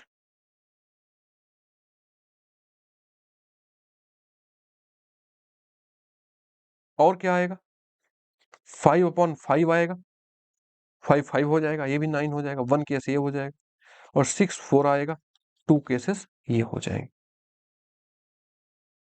अब बात क्लियर होगी। ये कितने हैं, 2 2 4 2 6 और 7। तो हमें ये नहीं चाहिए। What is probability that sum of number on faces is neither 9 nor 10। ये ना हो और सारे हों, तो इतने निकाल दो। 36 टोटल केसेस होते हैं, उसमें से 7 निकालो, 29 आ जाएगा। डी ऑप्शन है, टिक करोगे आगे बढ़ जाओगे। बातें पल्ले पड़ी। तो छोटी छोटी चीजें तुम्हें ध्यान रखनी है, तुम्हारा सफर बहुत आसान हो जाएगा। बस ये लेक्चर तुम्हें बहुत शिद्दत से करनी है। बातें मैंने एक्स्ट्रा इस वजह से नहीं की क्योंकि कॉन्सेप्चुअल चीजें हैं, ये तुम्हें समझना ही है, ठीक है। तो ये अगर समझ आ गया होगा तो तुम्हें पूरा क्लियर हो जाएगा प्रोबेबिलिटी को हमें अप्रोच कैसे करना है मेरे भाई। चलो, थैंक यू एंड जय हिंद। ये पहला पार्ट खत्म हुआ है। सेकंड पार्ट कल आएगा जिसमें हम बाद वाली प्रोबेबिलिटी पूरी देखेंगे, जो 3 पोर्शंस हैं। इसके बाद हम 2 तारीख से बिल्कुल जितने दिन बचेंगे नए क्वेश्चन कराएंगे तुम्हारे लिए। बेहतरीन कुछ हमने बना के रखा है, जीएटी सारी चीजें रिवाइज कराएंगे अपने साथ बेस्ट तरीके से। बस तुम्हारा सपोर्ट यही चाहिए। जय हिंद लिखो, मोटिवेटेड रहो, पॉजिटिव रहो। फिर मिलेंगे। जय हिंद।